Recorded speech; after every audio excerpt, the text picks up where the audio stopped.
momentarily. What are we broadcasting here? What's our numbers say? No CPU usage. Plenty of disk space. Memory's not high. 30 frames. Still says upcoming here. I don't know if I'm on anywhere yet. What do we got here? Oh, that's this screen. Haha. Guess we go to watch my own broadcast? Nope, that doesn't make me watch it because it's not on yet.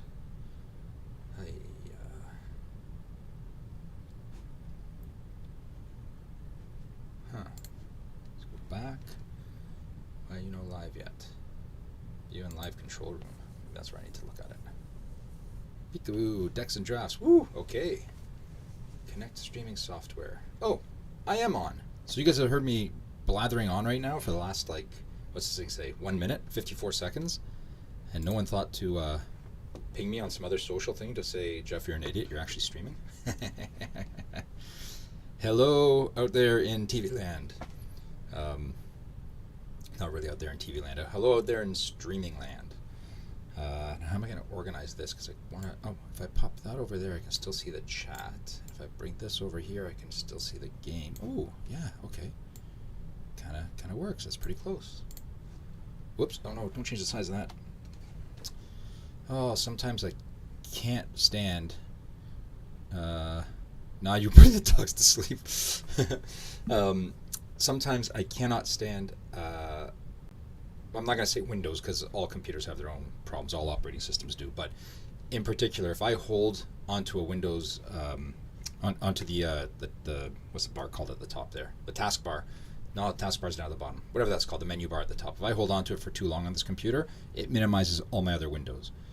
I could see maybe that being useful in some situations, but definitely not for me in my situation because it's always closing things down and then I don't remember what's open because my computer is like my brain and like my room.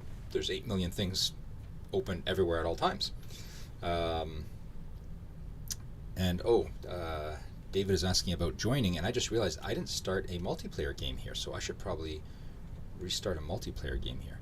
But yeah, it does, and also it seems every time I move my mouse the wrong way, this screen kind of resizes itself. I don't know. I don't know why or how or what. Okay, so we're gonna grab Back Alley Mages. Oh wait, I don't want to load it here. I have to go back first, don't I? Menu. Main menu. Yes, I want to exit to it. And it should take me, and we're going to create a multiplayer. This is going to be called, well, you can see last time I played multiplayer was Boundless, and I haven't played Boundless in months, I don't think. Unfortunately, it's a great game, but we're going to do Bam, Fam, Jam. Man. Ooh, I got to put a password. Well, you guys all saw that password now. I can't blurt that out, but that's okay. We'll only allow 2 players. Create the server. Okay, so now where did I put my Discord? There it is. And we are going to, do you want to see it? Oh, I see. Okay. I'm just communicating with David here to see how he wants to do this.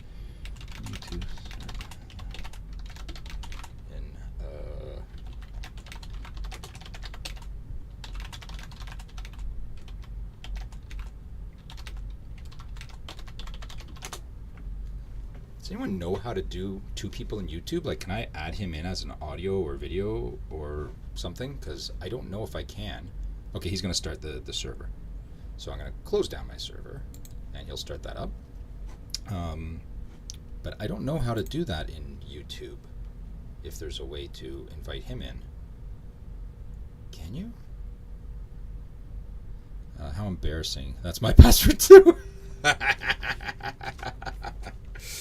Oh yeah, you wouldn't believe, Jason, how many times, because I use Microsoft Teams, and for some reason, again, complaining about operating systems, things are always tabbed to the wrong window for some reason. You wouldn't believe how many times I've sent my corporate passwords to our ERP, to our accounting software, through Teams to someone else, accidentally trying to log into our ERP software. Thankfully, it has only been to our controller, so it's not the end of the world. So it's not the end of the world because it's just him, and he's going to have access to everything anyways, but still. Through YouTube, unless you're going through OBS. I am using OBS, Joey. I don't know if you're going to hear me first or see it, so I'm going to type it. I am using OBS. So, David, if you're watching and you can hear me, sit tight because Joey is going to work some magic maybe and show me how to add you through OBS so that we don't have to go through Discord chat. Because if not, we were going to have to do a Discord chat, and then I was going to have to hope, beyond all hope, that it comes through properly. Let's see. We'll give Joey a minute to answer. In case you're not listening to me, David, I will type it in here. Joey is going to show me how to add you through OBS. So still good. We got 2 minutes till we're supposed to be going live, which is a good start. I should probably get better at this, but I do it so infrequently that it's I don't get better at it. Pretty much. I don't really have an answer for you. I didn't know where that sentence was going. It just started and then it kind of you can just add your system audio to the scene. Oh, yes. Okay, Joy. I thought you were going to work some magic. Thoroughly disappointed. I thought that you had something special, but apparently not. So let me let David know.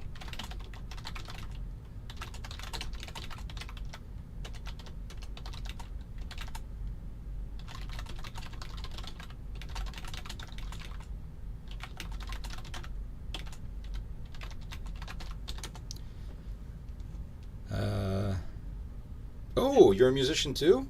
I do a good job of pretending to be a musician, don't I? So, Decks and Drafts, you, what instrument do you play, might I ask? As I sip away at this giant Coke here, this is going to be a problem. After, half hour of sitting here playing or something, that's going to be a huge problem. But it is what it is, I guess. We should jam some games then. Man, I got to read the entire thing. Okay, my call's coming in. Let me see if I can answer this. Answer. Oh, hello there, Mr. Jeff. Can you hear me? Because I don't know. Oh, I think I know why I can't hear you. Nope, my volume's up. Oh, that's why. Let me see. Do you hear me now? But I still don't hear you. Why? What microphone is it doing? That's not what I want. Voice settings. Oh, you can hear me loud and clear. Whoops. Okay, let me not go through my settings then. I can hear you loud and clear, but I can't hear you. What am I doing wrong here? Uh-oh. Give me a second here to see what I've done wrong. Where's my OBS? Can you guys hear David? Probably not. No, because nothing's coming through on the desktop audio. Arg. Back to Discord here. That's the mic. Why doesn't it give me speaker options here? Headphones? No, I want to deafen. Let's go here. Authorize voice and video. Input, output device. That one. Now I can hear you. Oh, you can hear me? Fantastic. Now I can, yeah. For some reason, default didn't work. I had to actually choose the device that was the default. Well, let me see if they can hear you in the chat. Start saying something. Let me see if the volume pops. Hello, chat. How are you doing? I don't even know who's on your chat or not on your chat. So I'll just say a general hello to the Bam Fam. Well, right now I've got Joey from Decks and Drafts, Jason from North of Exile Games, and Vincent from Ottawa Collector. So it's the people that really matter to us, the people that we care about, and they care about us. The rest of them, screw them. They're not here. They don't count. It's a party. If Joey, Ottawa, and you said, and who was the last? Jason from North of Exile. That's okay. He calls himself your local gaming store. He's up in Midland, Ontario, and he ships, I guess, worldwide. Jason, I know he ships across Canada, so he bills himself as your local game store that's all the way up in the north. So it's a Canadian party. It really is. Yeah, you're the odd one out here. Careful. You better start speaking in millimeters and stuff. So. No. It's against my being. What is a millimeter? I'm just kidding. It's terrible when I have to explain things to my kids, because my kids are 14 and 11, and every time I'm trying to tell them something is a certain distance away or whatever, I have to convert in my head, because I'm telling my friends, I'm like, yeah, it's 6 feet away, and I have to tell my kids it's 2 meters away or whatever, because they They don't know feet and inches. They have not learned it. I'm on that cusp, right, of getting a bit of both. Like I weigh myself in pounds. I won't tell you how many pounds they are, but I weigh myself in pounds. So Wait, if I'm not mistaken, you always sound better in kilos, anyways, right? It's half. yeah, Just yeah. about? The kilo, like Yeah. I'm under 100 in kilograms. It's incredible. Let's go. Let's go. Let's not talk about weight though. Nope. That's we're gamers, and gamers don't talk about their weight because it has no bearing on the game. Oh, you're wild. You're wild. Speaking of which, Mhm. we got a package of ketchup chips. So Jenna, my wife, is from Oh. South Africa. Okay. Yeah, okay. We had a very nice individual. I don't know if they want to be named or not, so I'm not going to say anything, but a very kind-hearted soul sent my wife a care package of ketchup chips. For her, it's going to be her first time trying them. Oh, she's never Ever. had them before at all. No. Wow. She's born and raised from South Africa. So no clue. Wow. No clue. No clue. Okay. Yeah. So we're gonna munch on those after I lose, and I want to, pity eat. I'll go eat some ketchup chips to make myself feel better. Although I'm gonna be honest with you, I never win with this deck. Okay, I'm telling you right now, I've taught like 100 people, I feel, and I've never once won when I was teaching a person with this deck. Well, this is going to be a challenge then, because I never win when I play any of these games and first learn how. So, yeah, it's going to be a race to the bottom maybe for us or something. Oh, you cut out for a second. I'm so sorry. Oh. That was very odd. That's okay. Do you hear me now? Am I? Yeah, I hear you Okay. loud and clear. So so I know for sure we're gonna learn some Genesis. Do you want to start with BAM or Genesis? You tell me. I thought we'd start with BAM, because then when I screw up with Genesis and forget all the details, I can just say I'm tired. Gives me a good excuse of why I didn't do well. I love it. I love it. I've actually really been looking forward to learning some Genesis. I'm actually looking forward to learning a lot more indie games. So I'm a big time gamer. I've always been a board gamer. I've always been a card game player, video game player, you name it. So I'm like kind of disappointed I haven't delved as far into the indie TCG realm as I want to have. Well, you might be just at the right time, though, because jumping into it now should avoid all of the controversy and issues that happened before, because people are going to be a little bit smarter maybe and a little bit wiser and not take the money and run, as it were. So you might be joining at just the right time to jump in with both feet and not have to worry about all that crap we don't have to talk about. Yeah, no. We're here to game. Yeah. I have such good news about BAM, but it's secret. It's secret. It's Okay, well, secret. No one watches. I mean, I've got what, like, okay, quick, everyone leave, hop off my stream. No. No. We'll see what happens. We'll see how far we go. Yeah, we'll see what happens in life. Okay, so let's talk about how you joined the TTS. Sure. Okay, server name is going to be 3 words: Back Alley Mages. It's right at the top of my list here. Back Alley Mages. Yeah. And then capital BAM will always be our passcode to get in. So BAM. There it is. Beautiful. Awesome. Okay, I'm gonna go ahead and presume you know nothing about BAM. I know nothing, and also figured out when I was, just as I sat down today to set all this up and get ready, I looked at it and went, I don't have the mod subscribed. No, it's okay. Okay. But I was like, what a bad, host, what a bad friend. I don't have the mod. So I did it right away just in case I needed to host it. I got it there, and then I opened this up and went, oh my god, I'm overwhelmed. I have no idea what's going on. So okay. I have no clue. That's totally okay. I'm gonna seat you. We're gonna seat you right across from me. The reason there are 8 mats is actually you could play this game. So we're just gonna jump into it. I'm not even gonna. You don't know anything about BAM. That's okay. All right. Okay. Just know at the very basis there's gonna be some dice involved. Okay. Sure. You'll also have a deck. Now we're both gonna play from the House of Passion, okay? So if you're running just a pure House of Passion deck, you're going to be running pink dice, okay? Okay. So pink, passion, all right? Easy way to remember it. Makes a lot of sense, yeah.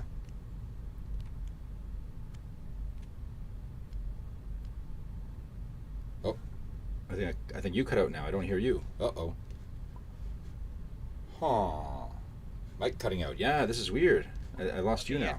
Oh, now you're Yeah, back. okay, so it's really odd. It seems to, I guess we're just going to be going through, like, bumps with me, which is fine. I'm okay. I like bumpy rides. Okay, anyways, Well, let's you're jump. not that far. Just yell. So if, if it cuts out for a little bit, just yell louder.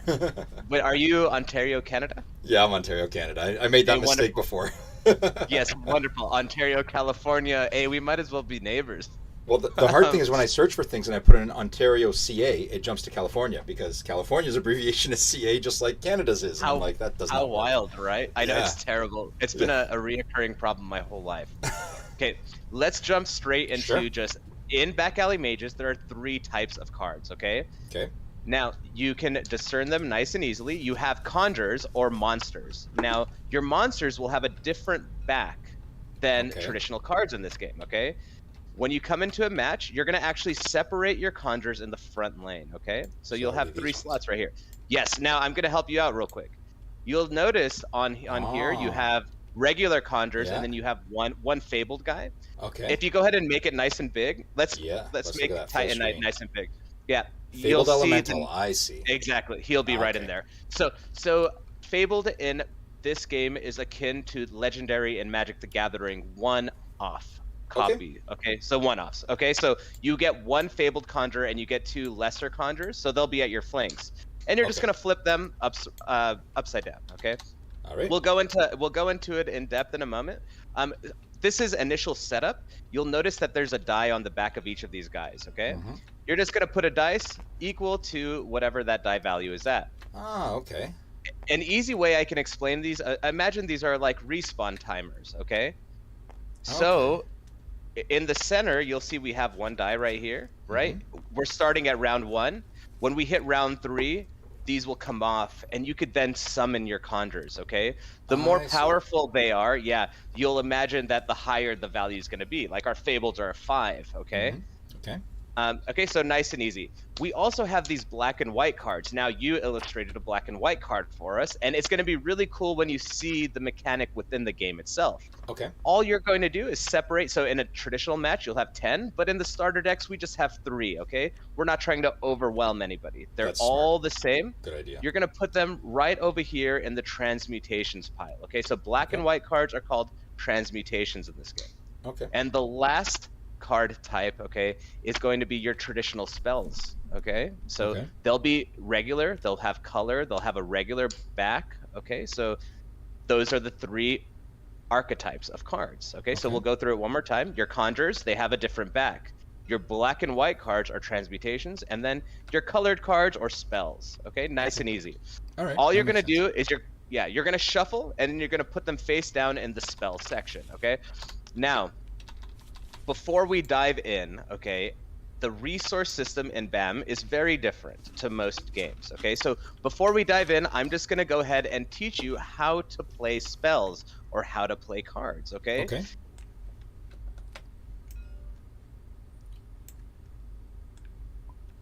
Oh, I think I lost you again. Oh, okay, well, I'm back. All right, you're back. Okay. Okay, awesome. So let's go ahead and look at this guy right over here, okay? His name is Perfect Storm. Make him nice and big, okay? Yes. There's going to be 4 actually really important things on a card. We'll start with the top left, okay? You'll see those little circles. Now, are you colorblind? First question. No, I am not. Okay. At least not that I know of. Yeah, I know, right? I always say that too. Not that I know of. Now, that's great. That makes it nice and easy to explain. We'll just talk about colors. Perfect. The top left color and the bottom left color. You see that? The top left is pink and the bottom left is green. The top color refers to the primary color of a die. The bottom refers to the dot. So to play this spell, you would need a pink die with green dots. Like this one I decided here. Exactly. I brought it over for you. Now, I missed that. To the right. No, I got you, buddy. And then to the right of it, you'll notice those numbers. It says between 1 through 3. It's a range, okay? So that means any of these would be valid in playing this spell, okay? We're not going to go into the rest of the card just this second, okay? We're just going to move on to another card, and let's kind of trip you up and quiz you here. Sure. Now, that's not a 0, okay? That's not a 0. That's an O for odd. Okay. Odd numbers only. Yes, exactly. And you would Ah. imagine that the color of this die that you need to play this spell is going to be, go ahead, take a guess, a wild guess. Should be a pink die with red pips on it. There you And go they between, are. Woohoo! yep, odd value, That's it. okay? I know how to play the game. We're good. Yeah, it's pretty much it. Okay, but there's a little bit more. Okay, so just a little bit more. I Okay, promise you. Okay. sure. Okay. So now let's go ahead and look a little bit deeper into this card. You'll see this card right here. It Yeah. says deal X damage. Okay. Okay. Now that X is in Ah. reference to the die you use to play it. So if you use the 5, you're doing 5. If you do a 3, you're hitting 3. 1 hits for 1. Okay. Okay. We are playing mono red in Magic the Gathering, the most aggressive deck in the game. Okay. This game is this deck is kind of like a gambler's deck. You are going for higher rolls with this deck for the most part, and that's not Okay. all. Build your deck. You know, when you choose the cards in your deck, you could either go through ranges or play top heavy, like low numbers. That's up to your deck building skills. Okay. Let's talk about this one. Now, this is a little bit different. You'll notice the top left is blank. It's empty. Mm-hmm. So the color of the die does not matter. Do you see that? Oh, But the that's dots, what that means. Okay. but the dots do matter. So let's go ahead and look right over here. And I brought you out some dice. And in fact, they're all valid. So a spell see. like this can be used in deck building in any house. Okay, like a colorless would be, or Exactly, or a exactly. Jalara affiliation in Genesis. We're gonna get to that next, so I should mention them. Yeah. Okay. Yeah, I can't wait. Yeah. I'm Oh, looking so that's forward- because I have some of your cards here, and that's why I thought when you said colorblind, I said not that I know of. It's because when I was looking at these cards, I couldn't see a color in that top corner, but that's because Yes. there's colorless. It doesn't matter what the color is. Exactly. Okay. Likewise, Yeah. there are even spells that are houseless or elementless. Elemental-less? Ha! You get what I mean. Yep. Okay, wonderful. So you get the premise. Now, there's also A for any, okay? You'll see E for even, and that'll cover all of your bases. Okay. Okay? A is any, E is even, O is odd, ranges or numbers are ranges and numbers. Now, fair warning, there will be spells like this that require 2 dice to play them. I was just about to ask because I have one of these guys here in my hand, and I thought, oh, are we going to hit those, or is this going to be like super, super easy? But no, apparently not. We are going to hit Yes. the harder stuff. Okay. Okay, yes. Okay, so those are going to need 2 dice in order to play them, okay? Moving forward, now let's go a little bit more in depth. The last bit of things you need to know about a card, okay? Okay. Top right, there's a number there. You see that? It says 4. Four, That's- yeah. That's okay. So in Back Alley Mages, you're going to gain a die each turn. Okay. So when you hit turn 4, you will own and roll 4 dice. That number is how many dice you need. It's your dice limiter. So in order to play this spell, I need to own 4 knowledge or 4 dice. Okay? Does that? Okay. So essentially, turn 4. There is dice ramping in this game. We're not going into it. So Okay. for the purpose of this deck for now, turn 4, okay, is a way to look at that. The last thing you need to know, okay, and I can almost promise you this. Let's go ahead and look at the name of the spell is Lightning Strikes for this one you're on. And then next to it, you see how it says offensive. Mm-hmm. That's the spell type. That's important for when you set your spells, okay? So if you look at the mat, you'll see that it actually says here, phase 6, offensive. This spell will set there. Okay, nice and easy. You get it? That's about it. Yeah, Okay, that makes sense. I'll walk you through the rest. I think you understand the game. That's literally as complex as it gets for now. Okay. So Because- thematically, it's kind of like I heard you say that it's your knowledge or whatever. So the dice are like your spell books, your spell pages, your spells you're learning, and when you have enough, you can cast that one spell because you have enough historical knowledge to do that sort of thing as a back Sure, mage. sure. Okay. That's exactly To put a bit that's of flavor exactly on it what in my own head. Okay. Yes, and you're right there. This you use your knowledge in order to play and cast spells. Exactly. Oh, it says right there. Knowledge. Okay, well, it would have helped if I read the mat. Expended in this game. Okay, so you're gonna see this mat looks really scary. Yeah. It's not.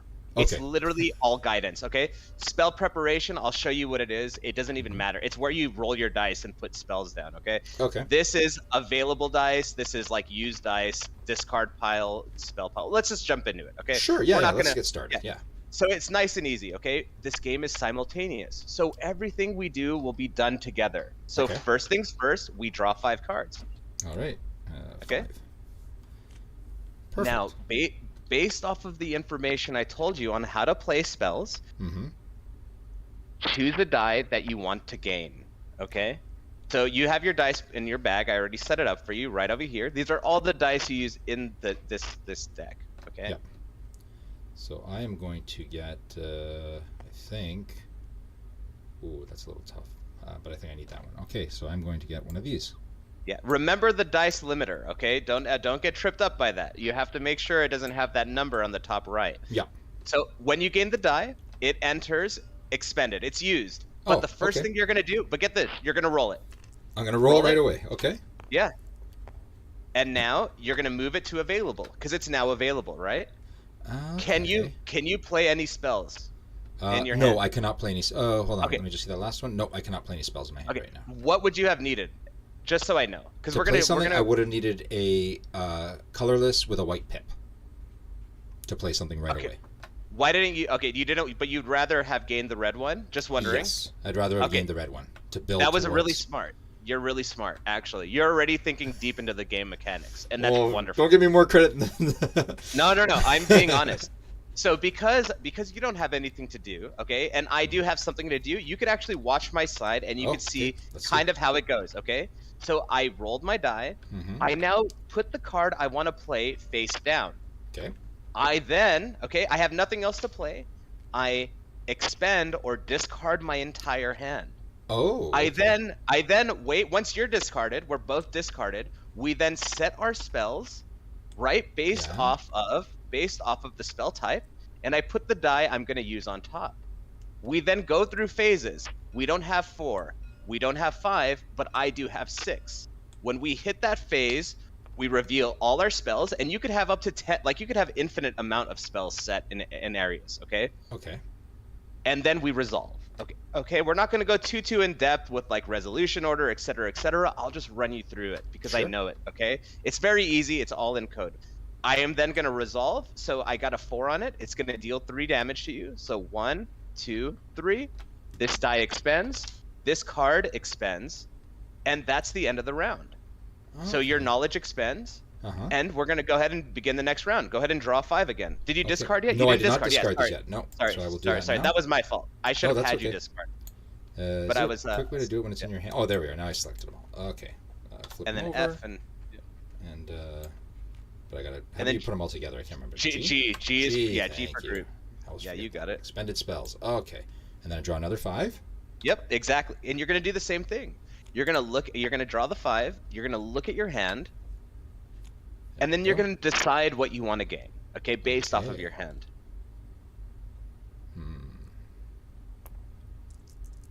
Okay, so now I see how that works. Okay, so that I want to get that, or yeah, I think I'm gonna get another one of the same. If I can Yeah, grab it. nothing wrong with that. There we go. Cool. Now you're gonna roll both of them. Huh. We got the same rolls. Okay, that's gonna be a 6. Okay, so I drag them over here now, right? They're available knowledge. Correct. If you're able to play anything, you just put them face down in the spell preparation zone. Okay. Okay, so I think I can play some things. So flip them over in my hand so you can't see them. Whoops, flip those over too. I Yeah. got you, Thank you. buddy. Yeah, of course. Let me make sure I put them in the right spot though, because I got to make sure. Okay, so that's that kind, and that's. But I can put multiples in the same spot, correct? Yes, but for the spell preparation phase, okay, we don't set them. The reason being is you don't want your opponent knowing what spells you're playing or spell types you're playing, okay? So we just leave them face down there. Just right there. That's and it. I put these on That's top it. of them, or No, not no. Don't even do that until Alright. I discard and you discard. So I'm already discarded. I'm ready to go. Okay, so I'm gonna discard now. Let me select them all. Perfect. Whoops. Oh, didn't let me group them. I know. That's okay. There's only 3 here. I'll do them quick. Yeah, there you go. No stress at all. Now we set. So remember a really good thing, Alt Shift. If you need to look at the back without That's flipping what it that is, over. yeah. Alt Shift. Yeah, lets me Alt look Shift. At it. Alt Shift. Oh, Yeah. gotta hover over it. Right, because I want to know what order I'm doing them in. Now it's not gonna. Yeah. Oh, I just realized that was a mistake. I can't do that one. Well, I'll put that one down at the bottom then. No, it's okay. You'll see what happens if you do the wrong thing. So no big deal. And then I Okay. put these on top of it, correct? Yes, exactly. You're gonna want to keep them Oh, staggered. yeah. Sorry. Okay, because you'll see There there we go. is kind of yeah, that's perfect. Okay, one there and then one here. Okay, Okay, perfect. so now we're gonna move through. So we're both set. We go to 4, no one. 5, nothing. We're gonna flip over our phase 6 spells. Both All of of them flip over. Okay. Yep. Ah, see, this would have been Yeah. such a good card, but it's Yeah, a limiter, I missed it. right? I forgot the 3. I forgot to look at that part. Yep. No problem. So the first thing that happens, any spells that misfire, misfire. This Okay. expends, okay? Oop, Yeah, and that then- card expends. I know Tabletop Simulator is gonna get the best of you here. That's okay. And then I'll deal. you also take 2 damage for misfiring the because spell. like bounces back at me, sort of thing. Like Yes, imagine the spell blew up in your hand, right? We were mages in a battle, and it literally just popped in Is your it hand. always You're 2 like, you take when you misfire, or is it? It's always 2. Okay. It's always 2. So now we could actually talk about a different type of playing, a play style where I manipulate your rolls, and I make you okay. misfire. Oh. But yeah, there's so many. We're just gonna Oh, I like glance that. on. It's okay. kind of like a Okay, so- controlling sort of Yes. play. Oh, I like that. Yeah. I like that a lot. Yeah, so we'll talk about it, and you have some cards in this deck also that do that. Okay. But we'll get there when we get there. Okay. So we're tied now. You need to acknowledge that we're both just these spells are offensive, yes, but they also both just deal damage. There are different types of offensive spells. So you're probably wondering, okay, which one resolves first? Because we both rolled the 6, it's actually going to be at a roll. Everything resolves one at a time in this game. Okay, so you're gonna roll, and I think you're gonna definitely hit first. Not that it matters in like the earlier stage. Yeah. So I got a 4, so mine would hit first, right? Yep. Yeah. So you come down 4. I'll take you down 1, 2, 3, 4. Right, it was 4. Perfect. Right? That's what that one does. Yep. Yep. And then Exactly. I'll come down 4 Yep. from your hit. 2, 3, Yep. 4. And then we just expend them. All your dice are expended. Great. And then we're gonna go straight into the next round. Now, Right. if you want to start messing with your conjures, now look, you see these are 'cause I coming can off. start- Yeah. You can look at their costs. They're right on the back, just like a spell, and you're gonna set them Ah. just like you do a spell. Okay? Okay. Nice and easy. Okay, that's up to you. This deck is not conjure heavy. This is a very spell damage oriented deck. There Okay. are decks that are very, very conjure heavy. Okay. Okay, so draw 5 cards. Let's go Let's draw straight 5. into it.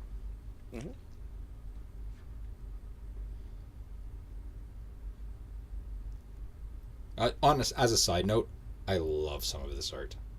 Like some of Yeah, it just like it's- it's I imagine the games would go very quick and fast if I wasn't sitting here staring at the art half the time, going, No, "Oh wow, stop that's so it." pretty, that's so beautiful," sort of thing. I'm gonna Thank take one of you. these guys. And Whoops. and thank you for contributing to it. Actually, Oh, no problem. Oh. I don't know how many people know that I did.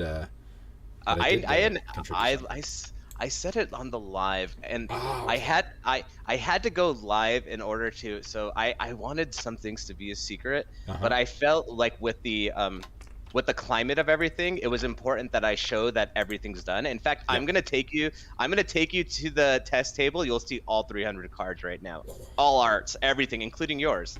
Really? Oh wow. Yeah. Okay. Yeah. But it's play testers only, so Okay. don't save anything. Okay, you Nope, gotta be nice about it. No, not fingers crossed. Hands clear is what I meant. I did the completely wrong symbol there. I did the opposite of what I meant to do. To say, I won't say. Fingers. anything. Shame on you. Yep. Um, So now we're just yeah. go ahead. And now we just go right. We roll and we Yeah. start setting stuff up. Okay. Exactly, if you're able to. So I got a 4, a 5, and a 5. Huh. What can I do with that? Oops. Not a heck of a lot, actually. I'm gonna try this because I'm not quite sure what it does, and you're gonna. I'm gonna teach you. Great. I actually think it's gonna be a really great lesson. So I can't wait. Okay. So we'll put that one Yeah. there. Okay. Oh, remember, we don't want to set. Oh, you don't yep, want to sorry. show me what you're playing Right. because back while here. I still have a hand, I can react. Okay. Right. If I see you set a bunch of offensive spells, I'm gonna go defense heavy, right? Which is also why I moved these. I've almost forgot. That's why I moved these over here, not on top of the cards yet. So you don't know what I'm doing where with what. Exactly. Now, if I wanted to Exactly. set one of these, You can do it, but remember, this is between a 2 and a 4, so you won't be able to with this. Now, let's say theoretically you had like a 6 roll and you wanted to save it because it's really hard to get it. You Yeah. could actually preset your conjures. Oh, okay. For your conjurers If you- only, though. Yeah, Oh, I yes, guess and that's your the only thing trap. that's on the field. Yeah. Okay. Yes, yeah, and your traps, and Okay. won't go there. We're not trying to confuse you. Nope. Nope. Let's start simple. This is supposed to be quick and easy. You know, it's back alley mages, like you said. Sling spells and move along. And we're good. Once you discard, we'll go ahead and Oh yeah. Sorry. move to Discard. I the keep setting. thinking about the discard. There we are. Group them. Whoops. There we are. Flip them, and drop them there. Perfect. There it is. Nice and easy. So now we can get to setting. All right. Cool. And at this point, doesn't matter who sets where because you've already prepped your We're done. spells. I can't. Yeah. Yeah, I can't do anything in reaction to what you're doing, anyways, whether Perfect. I wanted to or not. Okay. Now we'll jump straight into phase 5. It's the only thing we have at the moment, so we'll flip them over. Now, remember where I was saying, kind of like, sure, they're phase 5 spells, but like yours is gain mana, whereas mine is gain defense. You will always gain mana first. Okay. So you could always look at there's resolution order if you really care. You don't have to care at the moment. Okay. But they'll be here if you're ever playing. You could like really look in depth. But mana will always resolve first. So let's go ahead and resolve yours. Okay. So how much mana are you gaining? I'm gaining 4 mana because I rolled a Now, 5. In back alley mages, you must use your mana immediately. Okay. Okay. It's instant use. Now let me tell you a few things you can do with this deck. First, your Conjure. This Conjure right here, if you pump him with mana, he will gain 3 attack. So if you got 4 mana, yeah, you can make this guy hit for 9. Okay. Oh, it Massive stacks like amounts. that. Oh, okay. Yeah. Okay. Okay. Remember, these games are fast. Okay. Yeah. I don't. That's what this game goes really fast if you play with pretty good people. Now, another thing you could do with mana, you can buy transmutations. Okay, so let's go ahead and let's try this. Okay. Sure. At the top right of your transmutation, you'll see that number, right? 3. And we are on turn 3, right? No, but it's not about so with transmutations, that's a mana cost. Okay. Oh, okay. All right. Okay. So you have 4 mana, you can buy 1. So go ahead and buy 1. You're gonna literally, when you build your transmutation deck, it's like shopping. When you gain mana, you go shopping. You could just go ahead and buy whatever you want. You don't have to reveal it to your opponent. You just go ahead, use it. So go ahead and gain 1. They're all the same in this deck. You're gonna where do I put it in your hand. It's actually gonna go straight into your hand. Yes. Okay. Now, items are instant play. You can play that right now if you wanted to. They're instant, and everything to an extent is an interrupt in this game. We won't go in depth. So go ahead and play it. Go ahead and let's give it a shot. Where do I play it to? Doesn't matter. Just anywhere. Right in your spell prep. Spell Yep. prep. You just drop an item. Cool. Okay. You're gonna hit me for 2, correct? Yep. And then I'm drawing 1. It says. Yep. Go ahead and draw 1. Okay. Now let me ask you: are you able to play that card I am based not. off of your available knowledge? You're not. I am not. You're sure? Yeah. Okay, if you were able to, let's say it was an offensive spell, you could set it still, because we are before that phase. Okay, if you're before on, and so draw power is a thing in this game. You can draw mid-round, and you could play spells on the fly. It's actually quite fun. Okay. Okay. But if it was, you I can't couldn't play if it was a phase 4 because we're past that. Could I play it if it was a phase 5 because we're still in phase 5 or no? As long as it's gain mana or slower. Does that make sense? I hope I didn't confuse you with that. Or slower. Yes, okay, because it has to be in the right sequence of those events. Yeah, that does make sense. Exactly. Yep. Okay, got it. Yep. Wonderful. So cool. You're not going to be able to play it. That's okay. No. You're going to hold on to it. Next round, you're going to have 6 cards in your hand. So you can play it next round. Okay. Yeah. So go ahead and expend this. Yeah. Okay, expend that and get rid of this card. Okay. Okay. What you're also going to notice is you discarded that transmutation, correct? Yeah. When you run out of cards here, because we're going to eventually run out. Yeah. You're going to shuffle this and create a new draw pile. Okay. Whenever you draw an item after it's been purchased or a transmutation, you can play it for free. You do not need to use mana. So you in turn alter your deck. Okay. I see. Okay. So if I'm so in my head that's like I've now learned how to use that item, and that item's recharging when it goes back into my deck. I don't need to buy it again. I've already got that item to recharge. Just making stuff up in my head to understand it. Okay. Yeah, like you were a mage, you took mana and you transmuted that mana into an item. That makes sense. Yep. Yes. Okay, cool. So we'll go ahead and we'll work through. I'm just going to gain some defense. Now that doesn't really matter because you're not going to hit me anyways, but you'll see what happens. I create a defense die. I could use it like an instant. If you were dealing damage, I could block. Nothing's happening. We're just going to expend. We're going to jump straight into the next round. Okay? We're going to keep it nice and fast. Do these die reset as well, or no? Because everything resets. Yes, everything correct. resets. Everything Okay. resets. Everything So they come back resets at over the end of the here. round. I draw Everything another 5. except for you see this. Oh, These persistent. Yep. persistent. Exactly. They're like fields or traps. Okay. Anyways, draw 5. It'd Let's be go. the, Let's the jump in. equivalent of a an enchantment or a an Exactly. artifact or whatever in Exactly. Magic. Yeah. Okay. Yes. And there are also traps, and there's all sorts of things. So, yeah, you'll see one day, maybe. If we get there, yes. Okay, so I think what I want to go for is another green one. Okay. Oh, that was not... Well, yeah, some of those were okay.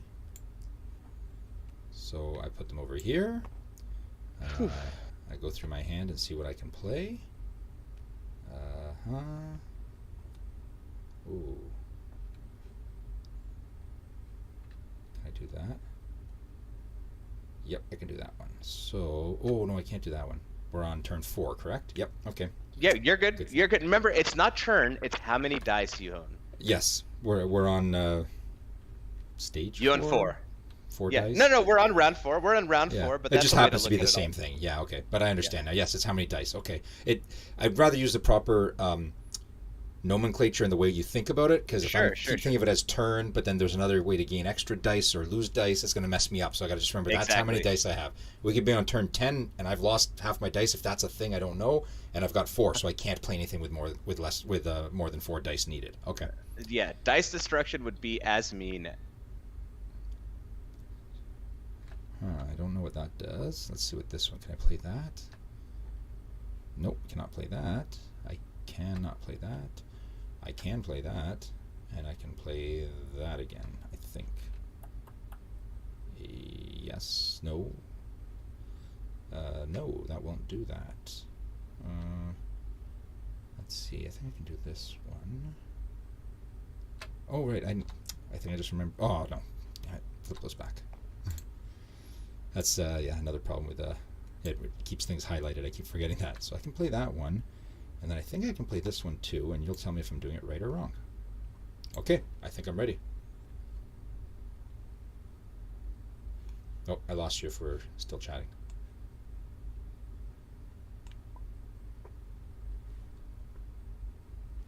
No, people in my chat are telling me I should quit now while I'm behind, before I fall further behind.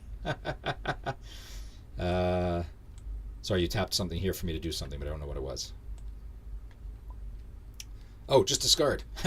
Right. Sorry. Thank you. There we are. Come on, select them all. There we go.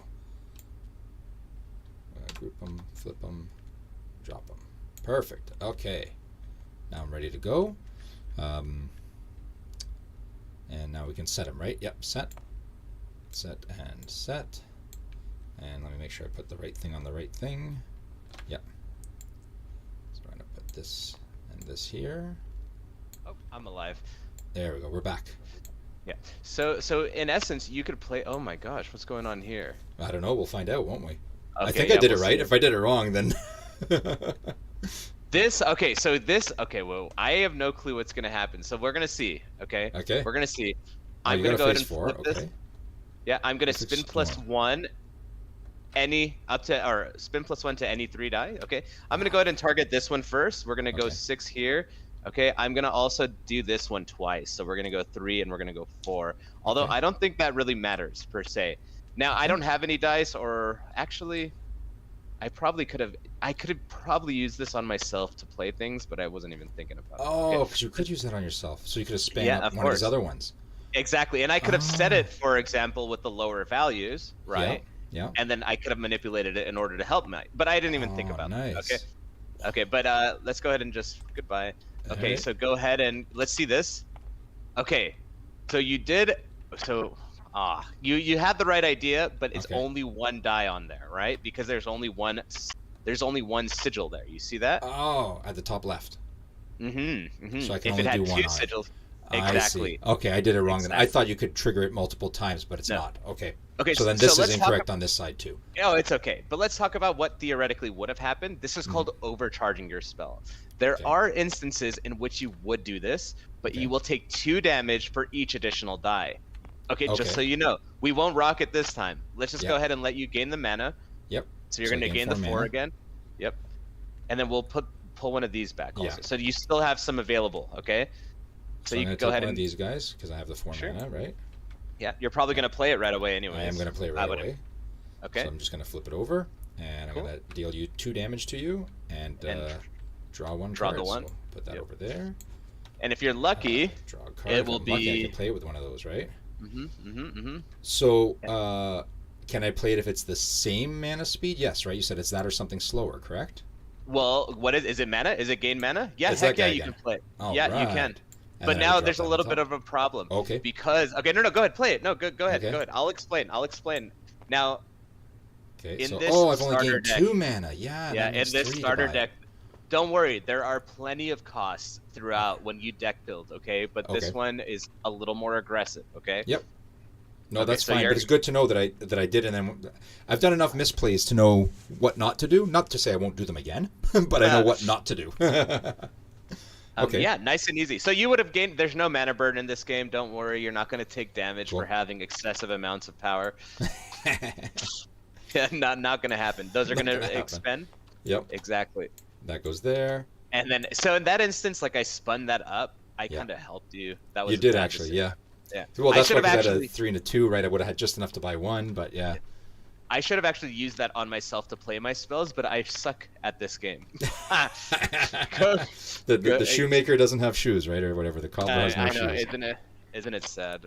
You're gonna nail me for a whopping 4, I believe, Yeah. right? Yeah. See, that's where I misunderstood. I thought if I put 2 on here, it would trigger that twice, but that's because I was confusing it. Where when you said Well- you could apply your mana twice to one of those things if you had Well, enough mana. let's something. talk about cards like this that have the ability charge. Okay, the charge Oh. ability does allow you to multicast. Okay, Okay. you would but you have to look for that keyword. Okay, and you're just learning. I'm just, I'm not trying to expect you to learn all these things right off the bat, but Okay. charge is like multicast. So some spells allow you to do that, Jeff. You're more than welcome to. You just So have now, to have spells that do it. What does charge 3 mean? I would need to roll another 3, or No, charge 3 is actually amazing ability. Okay? So let's go ahead and look at my side of the field. Okay, let's Sure. pretend. Okay, let's pretend I set this spell. Okay, Mhm. and it was the only spell I set. Okay, we hit phase 6. You didn't have anything anyways. Okay. Yeah. I flip it. I can now. It's gonna activate. Okay, it activates. Mhm. I can now charge it. It allows me to bring the cost, okay, any cost, like as long as it's within cost. So I need between a 1 and 3 white pit, right? Yeah. I can bring those on top, and we can cast this up to 3 times. That is what the charge ability So does. a charge 2 you would do twice. A charge 5 would be 5, something like that. You could do it 5 times, exactly. Now Okay. look at what this card does. Deal 3 damage, charge 3. That's 9 damage if you can pop Jesus. it. Yeah, I would be almost dead. Yeah. Yeah, okay. Mind you, in this game, in a tournament, we're 30 health, okay? But in a friendly, like we're learning the game, we're just gonna go 1, okay? Or 20, okay? Okay. Cool. You hit me for 4. I took hit it. you for It 4. hurt. We'll get rid of this guy. Flip it over, and next, right? Yep, that's it. We're now on 5. Now I spun up your respawn timer, so you're not gonna take that off there. Yeah, of course. The only thing you can't spin up is this guy. Is there spin down ones too? Do you have cards that spin down? Of course. You have no idea. Yeah, there is so much. One day, we'll go through it all. And okay, so nice and easy. Let's see what I want. What color do I want? I think I need to get. Oh, I think I need to do that. Yeah, I think I need another one of those ones. Yeah, I need another red. Okay. Ooh. Well, that's not too bad. So now, if I can do that one. So, we're playing the pink ones, like you said, but you could mix and match decks with multiple colored dice as well, right? So I could have a pink and a blue and a red. I mean, the more you get, obviously, the harder odds of hitting everything, but you could mix anything like that you want. Correct? Exactly. Okay. And that's why you get so many dice in the collector's box. It's because I want you to be able to deck build anything you can imagine. It's not because you use them all, per se. Yeah. It's about, hey, if you ever wanted a deck build and have that colored die, you have it available. Okay? Yep. I never want you to feel limited in your ability to make what you want to make. Oh, did I put the right one down? Let me make sure. This seems like it would be a lot of fun, a lot easier too to play in person, but a lot of fun to play in person. Because you're rolling the dice, because You're you rolling feel the it. dice. You're looking at the you're peeking at the cards and you're like, wait, did I put the right one? Oh, no, I put the wrong one in the wrong spot. Like very interactive, constantly touching the board. Constantly, you've got your hands doing something. It seems which Exactly. Is awesome. It's very tactile game, which is why coming to TTS, I was kind of like hesitant. Mm-hmm. Because I could see how clunky it could be. Now, here's some other things that are weird in TTS. Like, you don't know I discarded my hand already unless you go look over. In real life, if you'll see me discard. You'll see it. Yeah, I'll know you're done. So then, It's time to move exactly. We don't even need to talk in order to play this game. In fact, there are cues that I held, like, you're discarding. I know I can start setting, and likewise. I see. There's, yeah. All I have to do is, like, once I see your set, we can. Get what I'm saying? Yep. So that's gonna go there. And now, if I want to throw one of these on here, once that, right, again, out of range. Yeah, but it's out of range. Check it out. No offense. I'm not trying to. What do you mean it's out of range? Sorry. It's between 2 and 4. Oh, and between 2 and 4. Oh, yeah, I did that wrong. Very good. Oh, wait, okay. Yeah, I'm supposed to move these over to this side. Yeah. Yeah, it doesn't. Yeah, it's okay. Don't worry. I know, but I just want to try and do it right. So I think then I'm going to do this one with this and this on it. And then I think. Oh no, I did that wrong. I wanted. Let me see. Yeah, I think I want. No, I did that right. I think. So I want that to do. Careful. I don't know if this is right here. I don't know what's there, but I don't know if it's right. You might have too many dice. You're right. It's not right on that one. Yes, you are correct. So for that one, I'm going to do that and do this here, just like that. There we go. Yep, you're right. I was misreading again. I was misunderstanding what I had to do with it. Okay, I think I'm ready to go. No, go ahead. You could rock it out. You're going to go ahead and resolve first. Okay, so we're going to resolve that one, which lets me spin dice, +1 to any 3 die. So this one here is going to go up to 6. Okay. And these ones here are going to go up to 6. Cool. I think, yeah. I guess I should have looked at your side too, but no. No. Yeah. You can use it however you want to use it, and then that's going to expend now. That expends. We're going to go straight into phase 6. I think you're going to kill me right now, to be completely honest. I don't think so. We reveal both, right? Yep. Or no? Yep. 4. Oh no. Okay, so this is a little bit of a misfire. You win. 6 is not odd. Oh, it had to be odd. I forgot about the No, it's okay. I know. You could have killed me. You would have killed me for sure. But for the final blow, I'm not gonna be so nice and let it slide. Okay. No, I don't blame you. That's when I was looking at it too in my hand, I'm going, I need an odd number. That's why I put a 5 on it. And then I'm like, hold on a second, I can do 6 damage. I'm just gonna pump this up to a 6. And that was It's okay. Not my proudest moment. It's okay for me. Yeah, for you it's okay. Yeah. Now, do you have enough to kill me though? I'm assuming, right? 5. I don't think so. No, I don't. But it's okay. 4? Oh, you might have killed 8. yourself actually.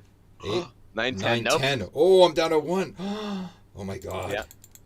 Okay, that's I'm cool. down These to are gonna 1. extend. Yeah. And you just take this one here, right? From this one here, you take 4. So we're for sure coming up on our last round here. Yeah, so that'll be it. That'll be.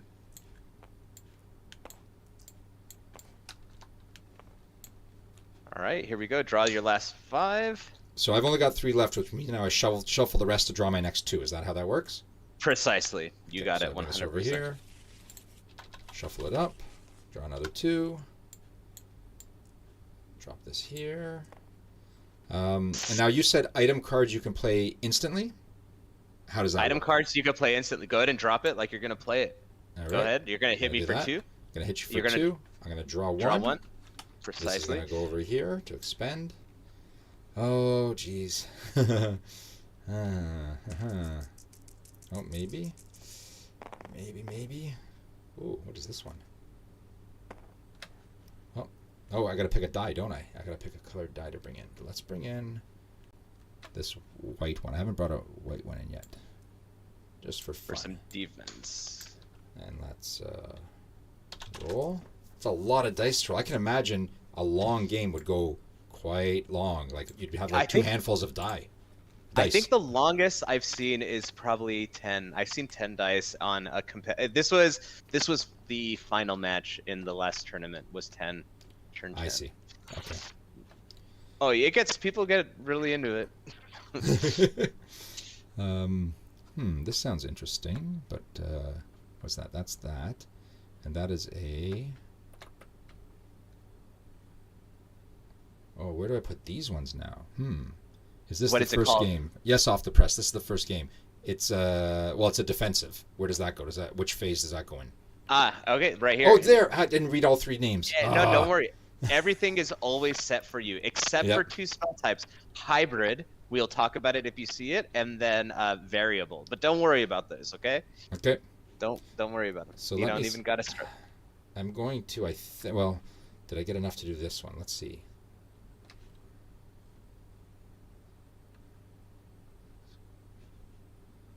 Yes, I think I can do that. That's going to be a little bit fun, but I got to do this first. So we're going to flip one of these and put it down here, and put a 3 on it. Careful. You don't want to. You don't want to show. Do that yet. Yep. Don't show me. That's right. Darn it. Especially that one, because I can. Yeah. We'll see what happens. Yeah. This is interesting. Then I'm going to not do that one. I'm going to do this one. And obviously I shouldn't be putting them underneath where they belong either. No, don't tell me anything, because it will be used against you. I'm telling you, when you get competitive in this game, I watch everything you're doing. See, I'm one of those players that has no idea what's going on the other side of the field. Like when I play Commander, in Magic, I play my deck. I have no idea what else is going on anywhere else. Uh-oh. What are you running, though? That's the question. Not blue, then. Oh, no, and you're not going to be happy, and you may cut this stream short because I have a land destruction deck. I have Heartless Hitotsugu, which is the, hit the guy twice to kill everyone. And I think it's Zur the Enchanter, which apparently is competitive. Who knew that? But it's an actual competitive deck. People don't like me. I don't play them well, don't get me wrong, so I don't actually often win, but still. Hey. You've discarded, right? Okay, so we can set. Yeah, I'm good. There's always one land destruction guy. There's always, or gal, It's fun. Okay, one of those there. One of those there. One of those there. You're going for it. One of these here. So, yeah, see, you know all the cards. You know exactly what's going on here. Of course. I mean, I've played this game way too much. You need to be careful. I think you might be out of range here. I might be. We'll see. I think. Okay, let's go ahead and go for it. You're going to go straight in there. Okay, so I'm going to flip that over. It lets me spin +1 to any 3 dice. So if I'm not mistaken, I need to do +1 to this. Oh, maybe not. Never mind. Right? Look at that. And I think that does that. Yeah, I can see in person this would be a lot easier to keep peeking at my card because my memory is terrible. So I would do that. Now, I have to use the other 2, or is it up to anything? Yeah. I would recommend it. Yeah, you have to. Now, there's always options out there. You remember, you could use do my die. That's okay. I'm good like that. Yeah, and then I can expand these. That's done. Now we resolve next, right? Yep. Now I'm gonna be a little mean. I'm gonna cut you short here because I'm gonna gain the mana. Right. Yeah. I'm gonna go ahead and play the item and hit for 2. Damn. There it is. But let's go ahead and run it because through. the mana happens before I gain this defense, right? Yeah. Exactly. Okay, but let's go ahead and play it through. Okay, I see. Yeah. Oh wait, so is this order here environmental, enhancement, and defense? That's the order that they resolve in too, is it? Yes, at the basis core, but there is a little bit of hodgepodging from time to time, so don't stress. But about 80% true. Yes. Okay. All right. But there is some.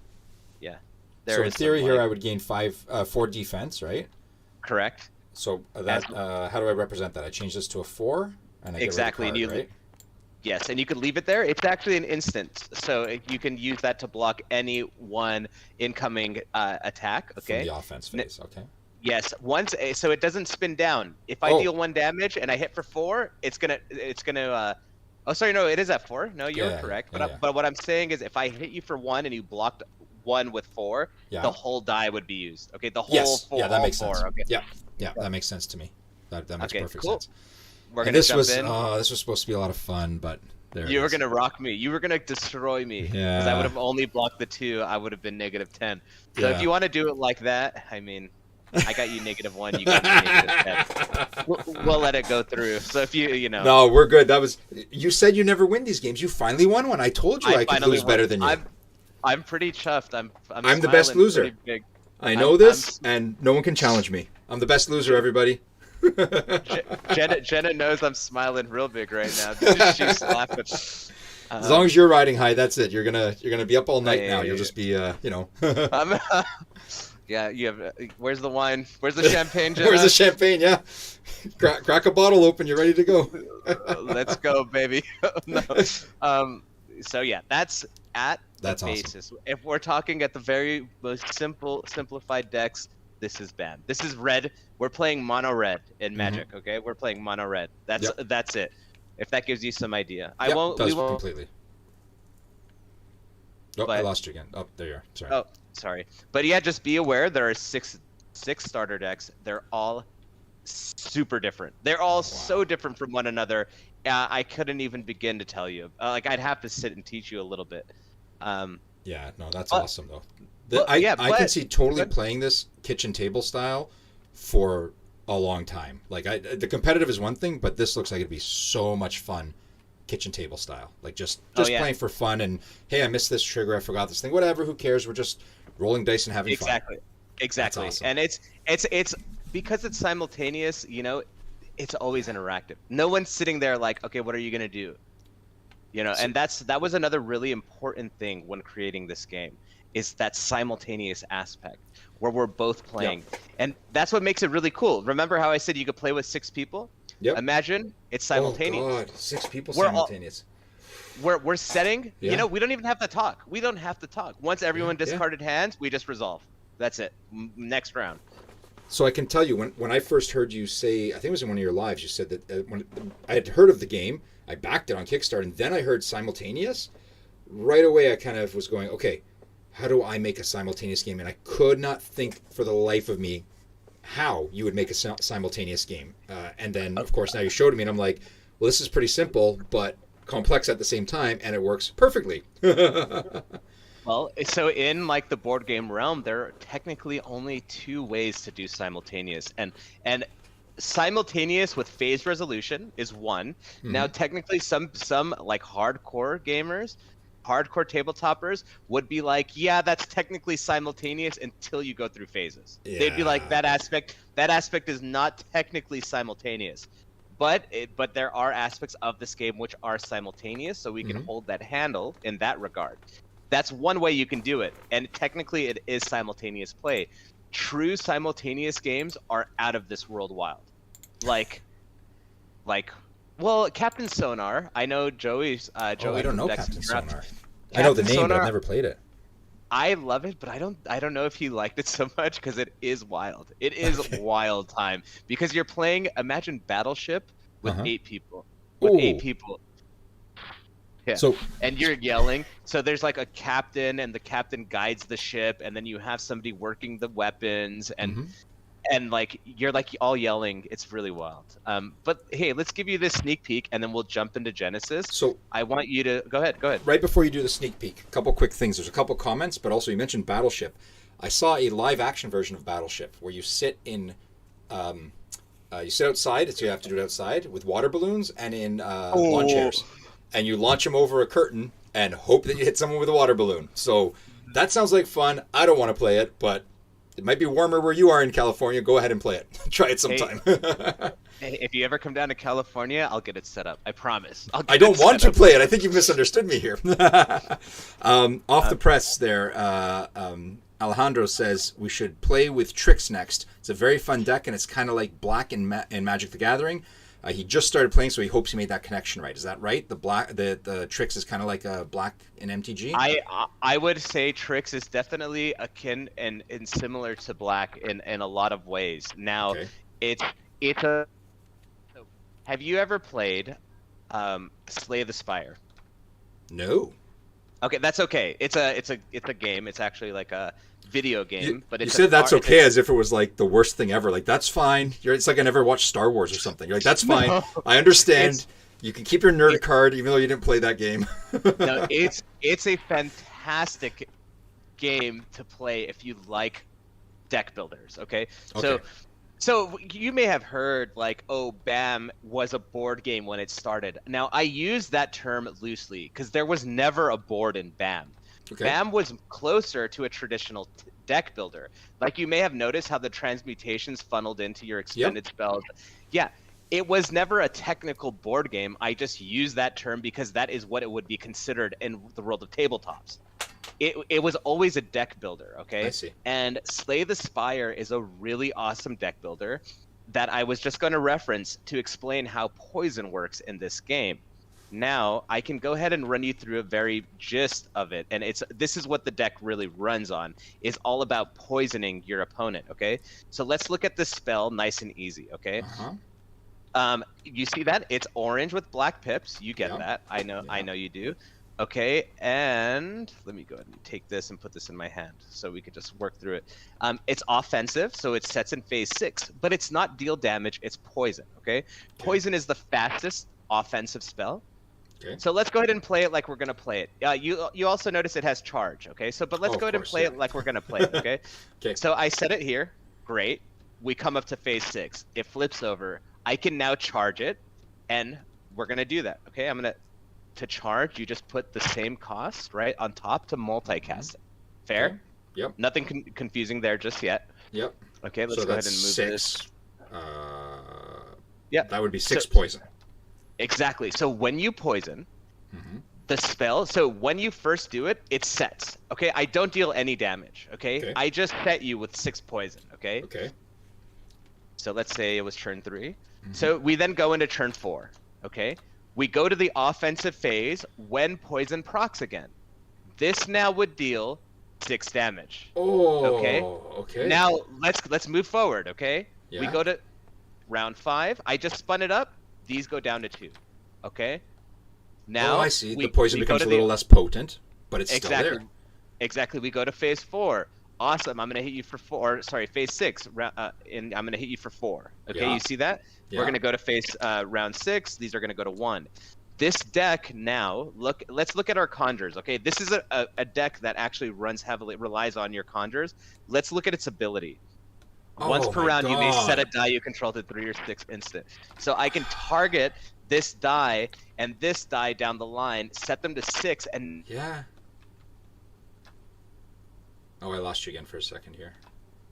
Yeah, no, you're good, Okay. Oh, okay,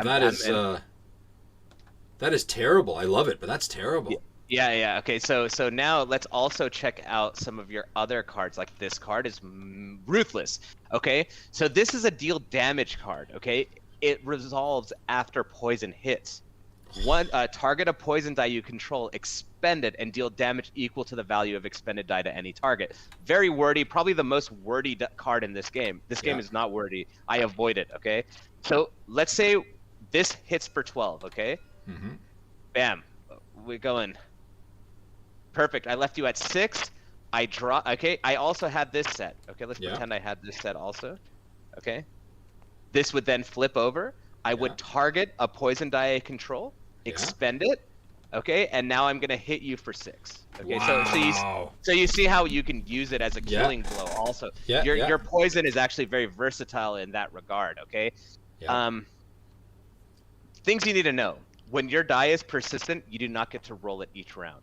So poison's strong, but I'm hamstringing the speed of my deck. That's right, because now this is like there's like a simple rolling game, roll for it or something like that, I think it's called. And yeah, when you use your die to try and get something, you have less dice to roll, right? So exactly. It's like a little pick up and play type game where you put your dice on top of a card, and when you match the right ones, you get that card for points or whatever. So same idea. You've now used those. They do not go into your pool to try and help you go forward. So you gotta make sure you really want to do that. Exactly. Oh, exactly. Okay. Let's also talk about this. Oh, go ahead, please. Go ahead. I like the idea too. I noticed that, like when you first said discard your hand, I went, wait, why? I've got something in here I want to play. But I like that because it does keep it a little bit on edge and a little bit more fun, because I don't know what I'm drawing next. So I'm grabbing dice to try and help me get where I want to go from whatever hand I've got currently. But the first round or two, I don't really know. I have to know my deck better than anything to say I want to get the right dice for what I Exactly. hope to come up to. Exactly. This game is less about your deck is this like you need to pull the cards you need to pull, and more of your deck is an engine. Your Hmm. deck is an engine and the dice is the fuel. Okay? That's awesome. Okay, now let's go ahead. Before you go to that, Joey sent a message. She said to ask if you remember how you guys talked about how complex the game looked until it suddenly wasn't even close. I think that was Yeah, for the Spire game, I think, or is he talking about this? I don't know what that was in regards I think to. he's referring to this because Oh, okay. for him, when he first heard and saw everything, he was like, "Man, this looks so complicated." Me And too. it does. Yeah. It does. Yeah. But then you play it and you're like, "I'm just gaining a die and rolling dice." That's literally all you're doing. So I told my wife, I said, okay, I said, I'm going on, I'm doing this live thing now. I said, it's 9 p.m. here where we are. I said, it's probably going to be, I said, we're going to go through 2 games, his game and the Genesis game I'm going to teach him. I said, we're probably going to be a couple hours at least on his game because it looks really complex. And I think if I wasn't interrupting you all the time to chit chat, we probably would have been done that in 20, 25 minutes. And that's Yeah. learning how to play it in 20, 25 minutes, let alone playing it once I know what I'm doing. So that was awesome. It does look way more complex than it is. Yep. Yeah, it's a lot of just what's that word you say? It's just for help. It's just for helping you. It's just guidance. Everything you see on here is Yep. just Yep. guidance. No, that makes perfect sense. The technically only 3 things you ever need to mark are your conjures, Hmm. and behind your conjures will always be the phases. So I could literally burn the rest of the field. Yeah, All that's you right. need are your conjures, and then behind them is the respective phase. The, if that the, makes the sense. expelled, the expended stuff, the prep stuff, and the prep area. That's just so that we remember where to put it and don't put it right into action. The rest of that, you don't need it. Exactly. All you need are these Exactly. six areas here to really remember them. Yep, that makes sense. Exactly. Although the playmats now- are beautiful with that art, so you don't want to say no to it. So I can't wait to get Hey, this stuff. I have, I don't want to ruin too much. I'm being told the whole. Listen, we're just crossing our fingers that everything, we're good, we're great. And let's talk about. I was gonna say, is your wife there with a baseball bat ready to smack you upside the head when you say the wrong thing that you're not supposed to say? I'm the worst. I'm the worst at keeping secrets. Okay, I am the worst Yep. at keeping secrets. It's terrible. But let's. Oh yeah, let's sorry, talk where are about, we going with this? Let's talk about traps. Let's talk about traps real quick, and Sure. then we'll dive into Genesis. Okay. Sure. Because we're about to learn almost. No, we're like 80% of the way Okay. in this game. You've literally almost learned everything. Okay. Traps are really cool. They're very similar to Yu-Gi-Oh style. Okay. I know what you nothing need to about know Yu-Gi-Oh, so everyone That's else great. knows exactly That's what you're talking about, but I don't. That's okay. When you draw a trap, so the second I draw it, okay, I draw 5 cards. I can set it. You Okay. set it face down in these persistent slots. Okay. What you so need to I know would about know trap- that you have one. Like you would Yes, do it. I'm yes. like, oh, he's got a trap there, but I don't know what Yes. trap it is. I just know you have it. Exactly. Now I do not need to set dice on the back of my traps. You do Okay. not need to do that. You can. So why I said it was similar to Yu-Gi-Oh, you can activate them the turn you set them. You can Okay. or cannot. Sorry, you can. Cannot. Okay. All right. Cannot. Unless, like, I'm gonna already jump in a little bit further. Unless you got a guy like this. You got a guy like this who says traps on your Okay, of field. course. Yeah. Yeah, traps on your field may be activated the same turn they are played. Okay, so there you go. Okay, if that makes any sense. Okay. So All right, this let's sounds go like we're learning magic. You can't do that unless you can never do Exactly. this except. Yes, you There's know it, always a baby. way around it. I love card games, so I can't Yeah. lie when I say like I took things my favorite parts of games. Yep. Yep. So I love traps in Yu-Gi-Oh. So we're set. Now, let's say I met the requirements to activate this trap. All traps in this game are very specific, okay? Okay. When you are a conjurer you control is targeted by an offensive spell, you may activate this spell. Very specific. Okay. You target me with an offensive spell, Mhm. I flip, and then I bring the die I need on top.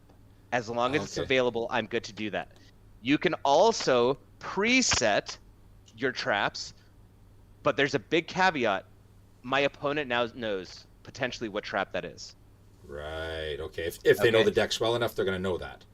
Exactly. But mind you, when you have 305 cards, Yeah. it's not that easy. So okay? now, if they got one of those cards to adjust dice numbers, they can do it where it is sitting here as well, or only when it's set. They can do it anywhere. No, you can modify if it Okay. says any die, you can Then it's any modify die. any Okay. die If it says any die on your field, that's any die that's from here to here. Whoa, whoa, whoa, whoa. Whoa, From no. here to here. Yep. Yeah, okay. Okay. Nice and easy. You also in this game, I'm gonna tell you, you have fields like environmental effects you would have imagined, right? Mm-hmm. They're gonna be very similar to. Wait, no, let's go with this one. I'm gonna just delete everything. We're gonna give you a sneak peek, and then we're gonna jump straight into Genesis because Sure. I don't want to take too much time. No, that's fine. Yep. Whatever works for you too. Because it's much earlier for you too. So I don't even know if you've had dinner or not yet. Because this was at 6 p.m. your time, I guess. So Who knows? Kind of I'm enjoying myself. Okay. Let's check out this guy right here. Okay, so this is what an environment looks like. Okay. Not this. Not the. Oh yeah, you see it. Okay, cool. Yeah. Valley of Power. Yep. Okay, and you see the 4 through 6. There's a little dash Yeah. there, right? So this is from the House of Growth. House of Growth is very akin to green. Yep. Green and Magic. Okay. Big monsters. It also has dice ramp. Look at this guy right here. You can see it like gain 1 knowledge, then sling one. Oh. Okay, so you have knowledge ramp in this game. You also have very conjure based decks. So you're gonna summon your conjures. You're gonna put out your environments. They kind of work like poison, okay? Mm-hmm. But instead of them being like you can modify this die to whatever you want, Mm-hmm. it's an upkeep die. So if your opponent spun this to a 3, that's no longer between 4 through 6, correct? Yeah. This would expend. I would see. lose my environment. Okay, so just random little things to touch on. Okay, I'm gonna do the last one. Okay, I already said last one on environments. This is a really fun one. There's a deck that modifies your opponent's deck negatively. Okay, I like the sounds of that. You stick insanity in their deck. Okay, so read what insanity does. You stick these cards literally in their deck. They're expended spells. Okay, so on draw, so whenever they draw this, okay, it's a flash spell. They need to play it right away. They take 2 damage, then sling all knowledge of insanity. Okay, you see, so you essentially shove a bunch of these into their deck, and you also give them these things called insanity dice. Every time they roll it, they take 1 damage. Okay, so you're literally just poisoning their field with, or just like you're literally driving the mage insane. Is what you're doing. It's called insanity. This mechanic. Okay. I like that. Yeah, really fun. So then when you shuffle, they shuffle their expended spells. They start drawing more and more of these. It's wild. Okay. Yeah, that's it. That's BAM that's like 90%. Yeah. And I can see where the deck builder stuff comes from too, with things like that, putting that in someone else's deck, adding in the items and stuff. So I can see where that, like you said, it started initially as a deck builder type thing. I can see where that, the heart of it is still there somewhere, right? It's still there a little bit.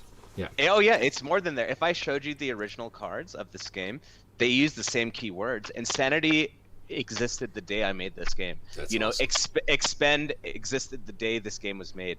These literally, like, if you get one of the original hexes, you'll see keywords. There's actually keywords I haven't implemented yet because I don't want to confuse people in the hexes that are kind of like, you'll see it down the line. Like, it's kind of what's crazy if you ever get your hands on some. When did you start developing this? Like, when did you officially? When could you officially say, "Hey, I started making this game"? Like COVID, like at the beginning of COVID, I would say. Like, what is that? Like, I would say about 3 years now. 3 years? Yeah, 3 years. That's a pretty good turnaround. That's pretty. A little quick. more, about 2.5 minimum. I would say 3 years. I do have like an exact time frame of a picture of Jenna and I, but about 3 years. No, that's fine. That's a good estimate. Yeah, no, that's good. I'm actually shocked when I hear stuff like this too, because you hear some people. I've been working on this game since I was 10 years old, and then you've got something like BAM here that it seems really well thought out. And another one, actually, I was just talking with Zach from Boundless. He's been working on his game for like 6 months, I think, or something, or 9 months. It's amazing. These games seem like so well thought out and put together in such short time frames, right? Like, not that 2-3 years is super short, but that's a pretty darn short time frame to have accomplished so much. That's so, like, 300 cards. Yeah, I hear people having a hard time balancing a 50 card deck. You got 300 cards that you're balancing, and it works. From the little bit I've seen of it, at least it works, and it seems like a lot of fun. So it's fun and it works, which is unheard of. So these short time frames are. I'm impressed. Like you got something in your brain that fires different than mine does. So I applaud you for that. I don't think that, I think we're all on the same plane. You know what I mean? I don't want to think about it like that, but it's. Well, I didn't say it fired good. I just said it's something that fired different. This is true. You know, when you're passionate, you're passionate. I put my heart and soul into this. Every single one of these pieces you see artistically was paid for with, oh no, are you there? Oh, you I'm might here. have. I'm here. No, I'm here. Oh, I'm you got seeing everything kicked pop from. in slowly. Oh, I got kicked from it what? said you just left. Oh, I'm still here. I see everything. I see it all popping up. Oh, what happened? Oh, you can still hear me though, correct? Yes, 100%. All right, let me join back in then. I don't know what happened there. Oh Don't tell man, me. wait till you see what your card does. I'm actually very excited for you to see what your card does. It's kind of mean. It's kind of mean. It's It's kind kind of of very mean. mean. That's It's kind kind of of fitting mean. for me. Don't worry, that's kind of fitting for me. That works. Did I just want to make sure that my network didn't go down, but something's going on with my TTS here. Um, pages. Why won't it even? It's not even searching. Actually, huh. Let me restart my tabletop simulator, maybe. Oh no, I was getting so excited. Everything was popping up. I was going to say just leave it on screen for about 10 to 20 minutes so I can take screenshots of everything. Ah, shame on you. Okay, let me restart my tabletop simulator, see if that fixes the problem. All right, let's see. No, here. this might be the cue to just jump into Genesis then. Well, as long as my table... No, wait, no. I want to see what these special things are. Hold on a second here. You're not getting off that easy. I need to see what my card does. Let's try this now. Join. Back Alley Mages. Come on, search for it. There we are. Nope, not that one. That says butts, butts, butts. That's not it. Okay, so searching through.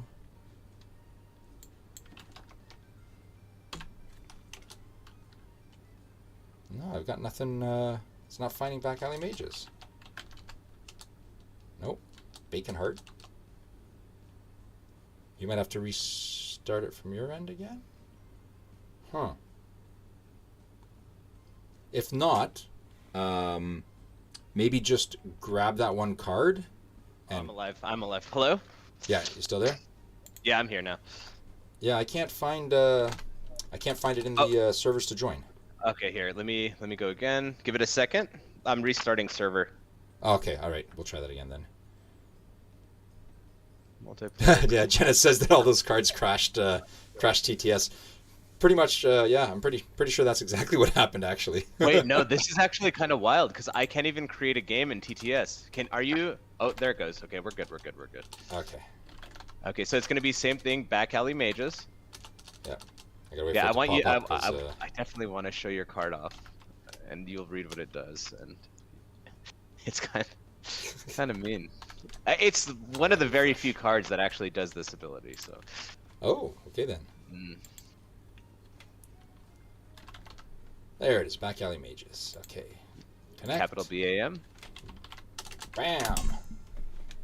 And I love that the acronym is BAM for it. It's just perfect. It got right? so. You roll the got so dice, you go lucky. BAM when you roll them, right? BAM. It's just perfect.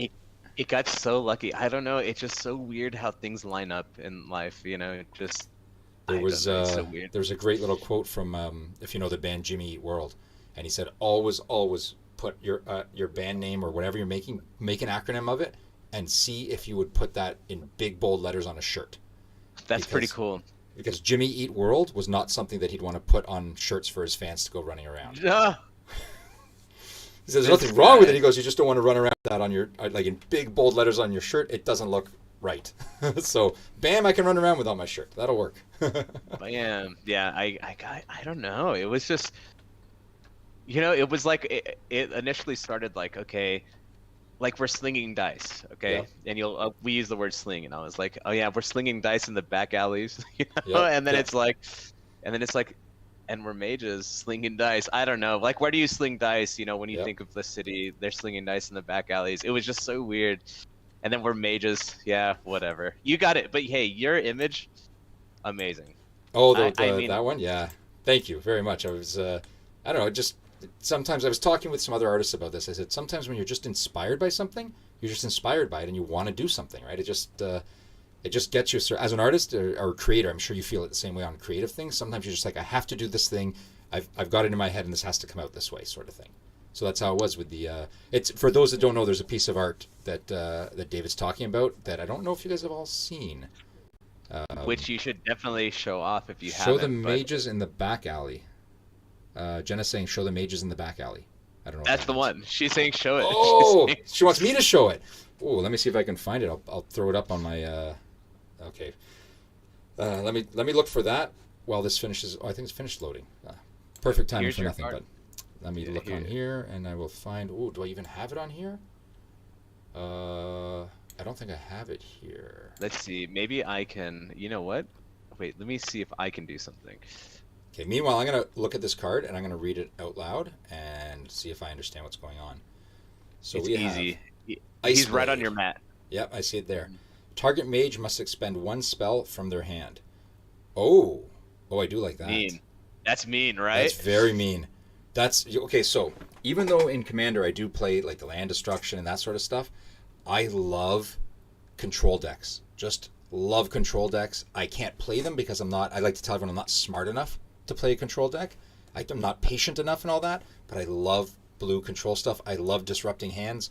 I think one of the last times I played in person Magic, I think I had two whatever those ones are that I can't remember what it's called now, but it makes him discard basically everything this guy kept discarding from his hand. It was at a pre-release, and he was livid, and I was loving it, which sucks because I'm really not that kind of a person. I don't want to be that, I'm not that mean to people, but I loved watching them squirm and get so frustrated and upset that they, had to keep throwing away their stuff that they thought they were going to play. Oh, it's mean. It's really mean. In this game, limiting your opponent's hand is Yeah. really mean. Well, especially That 5 and- cards right now. You're down to 4. That's terrible. At Yeah. least in Magic with 7, okay, you work your way down slowly. But for anyone that's watching, yeah, this is a piece I did for them. I don't think anyone's seen it. So, yeah, I haven't shown it on anything. I haven't put it up anywhere. So this is the first time some people are seeing this one, Yeah. Oh, yeah. which is nice. And hopefully I get to do more because I really had fun doing it. It was awesome. Yeah, 100%. Yeah, if we'll talk about that, whether it's more items or if you want to do Yeah, something whatever. colored. Yeah. Yeah. Um. Sorry, and Yeah. you were going Let's. to show... But yeah. No, you're good. This is the whole booster box set. You could just look at it right over here if you want. That's They're all awesome. here. Yeah, this is all the booster boxes. All the starter decks are going to be in their respective bags over there. So This yeah, is man, awesome, there you guys. go. I'm just scrolling through it quickly for people to see. Where was that? Oh, that skull looks awesome. The skull necklace thing. Hex of Reanimation. Fantastic card. And, man. and I love it's- that, so there's two things, two ways that I go about things. I like when things are all gel and look similar. Like I just got the Dynasty cards, and they all look like they're done by the same or very similar artists, and I like that look. But then I also like this alternative where everything is different enough that you're like, yeah, I'm looking. This feels like you're walking through an art gallery. The other one feels like you're looking through someone's art book. And I like both. I like the two extremes of it. For a while, Magic the Gathering was getting everything to kind of look the same, and it was kind of getting boring because I'm like, it's all one art style, it's all one whatever. I like this where I'm like seeing different things and throwing these black and white cards in as item cards, just beautiful. Oh, this is the card I hate because he beat me out in that competition. Wait. Show me. Horned Beast. Oh yeah, Horned. I don't Beast. really hate it. I'm just kidding. It was awesome. That was well deserved. It's a beautiful piece of work. So well deserved for him to win that competition. That was awesome. Yeah, it was a close one. It was really close. Yeah, yeah. That was good. That was. I that was wasn't my I favorite. wasn't I wasn't surprised to see them both neck and neck. To be completely honest. Well, thank you. Yeah. Yeah. Also, by the way, Chris, one of our lead artists, so Yeah. not one of our artists, Chris is actually watching your stream right now. He just messaged me. He's on your YouTube right now. Oh, really? Oh, yeah. awesome. So if you want to. So, he's, Chris, I guess I might as well tell you now that you've been dethroned. David said earlier in the stream, you must have missed it, that I was taking over art duties. I don't know if you were aware of that or not, but I guess you're finding out for the first time. Sorry. Oh, Chris. All kidding, of course. I hope by now people know my sense of humor is pretty dumb and not actually funny. So yeah. Oh, and Vince just mentioned Full Circle. Yeah, Full Circle is the one that did that art that is better than mine. We'll say that. This is gorgeous and this is amazing, and I cannot wait to get my hands on that. Like I have the cards I've won from you. I'm showing on my camera here to some people, whoever's watching the stream. They're small on the screen, but I have these, which are awesome. This, like these skull ones and everything, they're incredible. The black and whites look amazing in foil because, of course, foil is wherever there's white, is what shines most. So it's just awesome. Oh my God, Joey from Decks and Drafts says I'm gonna make the back alley chibis. No, I'm already called Chibi Guy too much. That's thanks to Heads or Tails Gaming there. Steve-O, he calls me Chibi Dude. And now people start calling me Chibi Dude. And I'm like, oh, so... Like when I did this black and white art for you, right? I did some art, and when people go, "Oh, I didn't know you did that. I thought you only did chibis." I said, "No, I've done comic art my whole life. I'm a comic artist who's just getting into this and needed I'll be honest, I needed some sort of hook because I couldn't compete with some of the painters for some of the stuff. I know I can freely admit they're that little bit better than me. So I was doing the chibi thing. I thought, hey, I've got a little niche here that they're not doing yet. But no, I'm more of a comic book artist, black and white, that sort of thing. That's why if you go to my Instagram, you'll just see a ton of black and white stuff more than anything. It's independent comics is my where I came from, sort of thing. So Chris wants to see once again your piece. So I brought it out. He said really well done. So you can't see what he's saying, but he's messaging me. I don't know if he is able to use the chat function on the YouTube, but he's just saying, "Oh, can I see it again?" So if you don't mind showing, I don't know. Is he here? Let me see. I don't know if his name will be. I don't know. Someone named Inception. Maybe is he Inception? Because someone said hi, Chris. I was just trying to figure out which Chris you were until I saw. Oh no, there is a. Let me look at it here.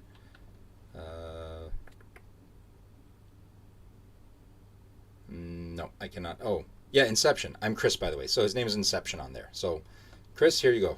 This is what dethroned you, according to David. So I'm sorry about that. All kidding aside, yeah, that's my little piece.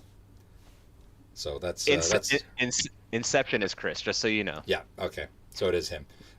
So now the trick is, do I actually get to open one of these when I get my Back Alley Mages stuff, or am I going to be having to hunt for a copy of this from someone? I don't know. Well, right? you do know, I did tell you, right? So something we do for our artists is we do try to send them cards when we are able to. So okay.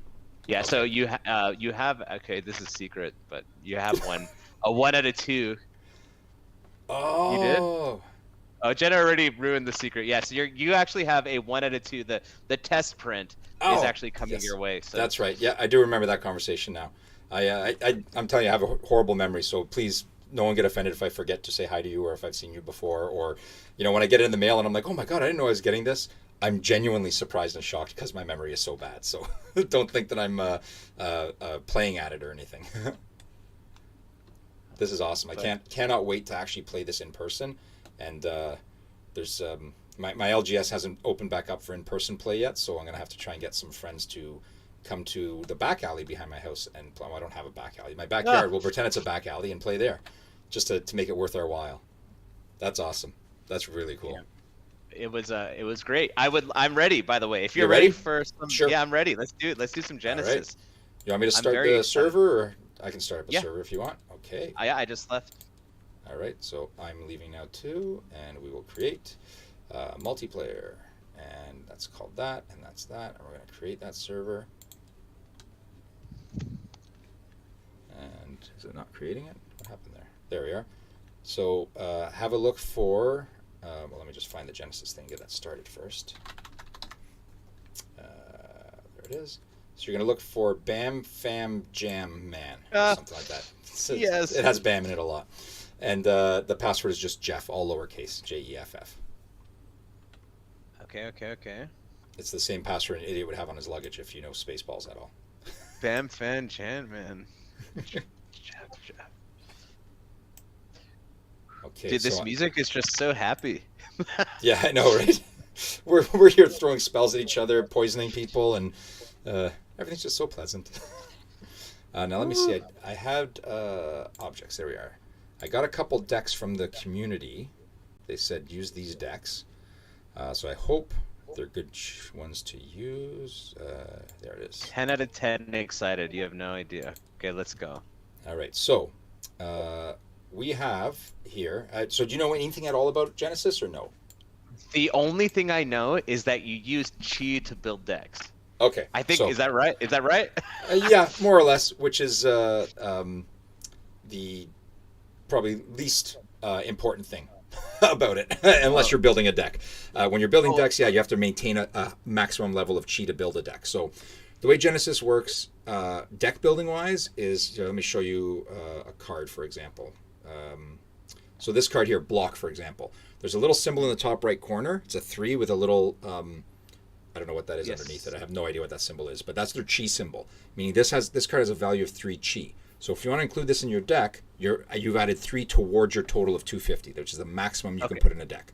Maximum 50 cards, maximum 250 chi. When I build decks, I build only 5 chi decks because then I don't have to do any math. I just put 50 5 chi cards in it. It's completely the wrong way to build a deck.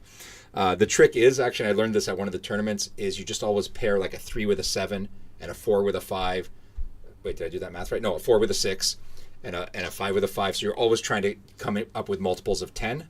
There are 8 cheat cards, so those kind of mess it up a little bit. But that's the quickest and easiest way to build a deck. The other way is to go on their Discord and just say, hey, someone give me a deck I need to play in a tournament. And that's what I did for this one. Okay, quick question. Yes. What about guys like this with no chi value? Like these ones in the middle here, like Feng and Bazin? Yes. Those are your champions. So those ones are perpetual. They are always on the field. Oops, okay. Get them turned around the right way. These ones are, think of it like your commander in Magic. And that guy is always on the field. He moves around on the field. He is your spellcaster, or they are your spellcaster. They sling the spells, summon the creatures, beckon the summons. Ooh, okay. They're called summons in this. They are the ones that do all the things in the game. So you can pick which one you want, who you'd rather be, just by the looks of it. I know you don't know anything about what they actually do, but by all means, just pick the one you like the looks of or the sound of best. Feng is from their first set first 3 sets, I guess, and Bazin is from their latest set. So Origins, the one that was on Kickstarter, he is from that. They've just released it to the Kickstarter people, and I guess it's coming to retail soon. So trying to think what their color combos are closest to. Because I never really think of them that way. So similar to your color combos, they have affiliations. So if you look down the right side of these, you'll notice some blocks are highlighted and some. I'm pointing at my screen like you can see that, but you can't see me pointing at my screen. I'm good. No, I'm there. I feel it. I feel it. So that's how you would build it. They highlight which ones they are. So for example, Bazin has blue and purple, which are Axon and Chaos. They have names. Feng is Bellum and Thymos. Are those ones. Phage is the green color that they just released with the new set. So they have it's a 5 color system or 5 affiliation system. And how cool. Sorry, go ahead.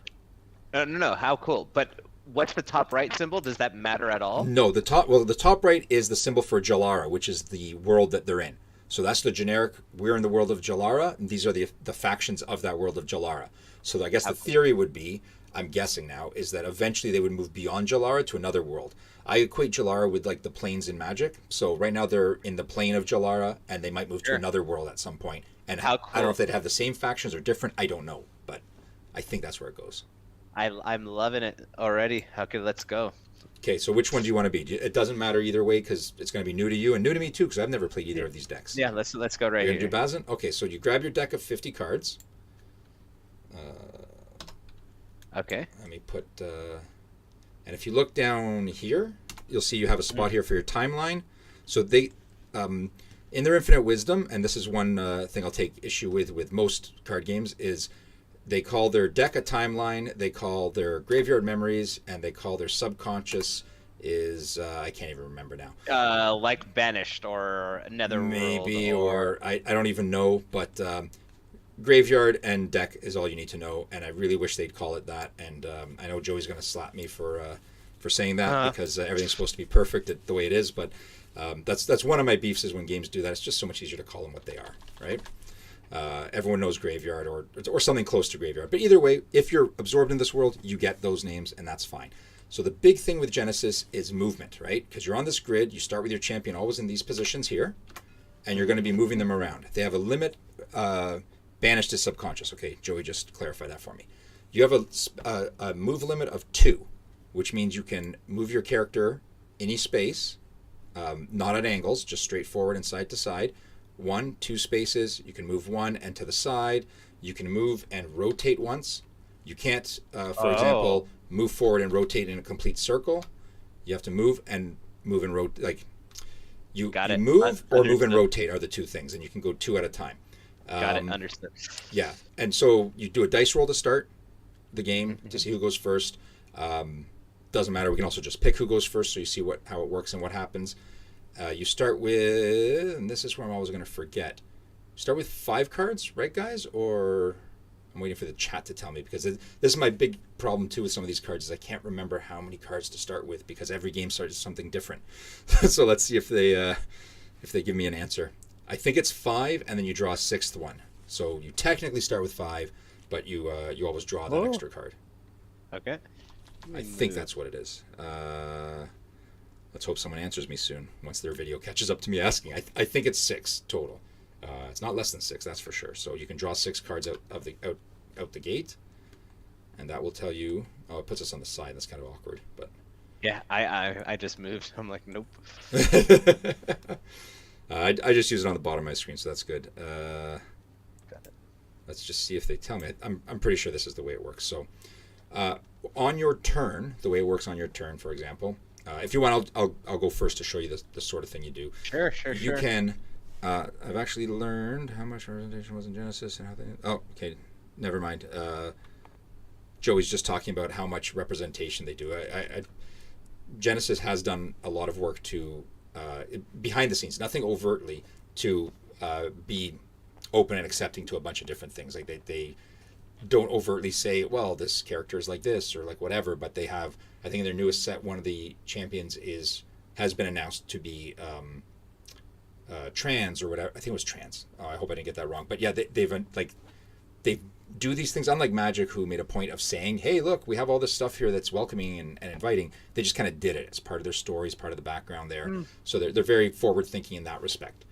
But back to the game. Sorry, I digress. So in the game, you are allowed to cast spells. You're allowed to move and then cast spells. Once you start casting your spells, I'm not using the terminology they use, but once you start casting your spells, you cannot move. So if I wanted to get in close, if I knew I had a deck that, let's say, is more of a punchy deck, which I don't know because I haven't played this one yet, I would start trying to move closer to your character, to your champion. Sure. So I'm actually going to move forward into one side.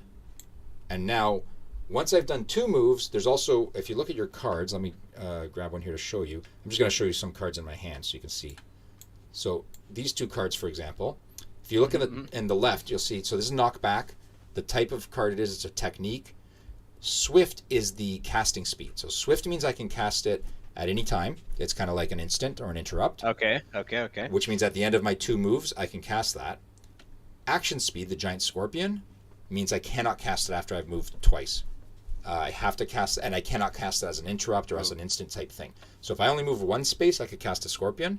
If I move 2, I cannot cast that scorpion now. That's kind of how they hold it up. There's a little bit of nuance like that I always forget and miss, and which is why I moved 2 spaces instead of just 1 and cast a scorpion, because I wasn't thinking. But you will also get some creatures that are, or they call them summons. You'll get some summons that are swift speed to bring them in and whatnot. Once they're in, then, for example, if we look at the scorpion, it's an action speed to get it, and once it's on the battlefield, it becomes exerted, which is the same idea as summoning sickness. It has to wait till its next turn to be able to do anything, which is move the same. It has a 2-spot move limit. And this one attacks at swift speed, which means it can move 2 spaces and attack. I see. The big thing with Genesis, if you look at the top there, is their area of awareness. So you'll see the arrow pointing up and the 3 red dots, matching it to the grid. When your character is facing a certain way, when your summon is, that's where this can strike. So its ranged attack of 3 means it can hit any of those 4 spots. Something like knockback, you have to be right in front of, or right beside that red dot. So you have to be in that person's face to use this ability. Okay, I see. Yeah. Their most common things are swifts, actions, triggers, and continuous. So this one has a trigger, for example, push. So when you do the action, it will then do that trigger. And continuous is more like an enchantment would be, or something like that. It's something that happens the whole time that it's in play. Okay, it looks like there's cost in this game. For example, this card. So, that's the one thing I forgot to set. I'm sorry. When you look at your champion, at the top you'll see 25 life, 90 with that little symbol that looks like an A, and 2 with that green symbol. This is an important thing I forgot to mention, actually, and I wish someone caught me in the chat about it. So we use our counters down here. You can still hear me, though, I think. Right? I know your mic cut, but... Yeah, okay. Sorry about that. No worries. So this one here, I have 25 life, so I'm going to move this up to 25. I did forget about that. Damn it, I'm no good at teaching these things. Your character has 19 life, so we're going to move you up to 19. And then the Hello? the blue is your aura. That's what you have to cast with. So Okay. you don't unlike it's actually the complete opposite of back alley mages where you're gaining resources over time. This one is you start with your resources and you deplete them over time. So Oh, over here you're okay. going to have 150 here, which I'll just type in here 150. Oops, that's not how you do 150. 150, there we are. Oops, didn't keep it. 15, come on. 150. There we go. Okay, now you got 150, and your health is 19. So go down to Oh, 19. Yeah, so I see. I you see. have your I own see. health. Each champion has their own health level. Now the How green one interesting.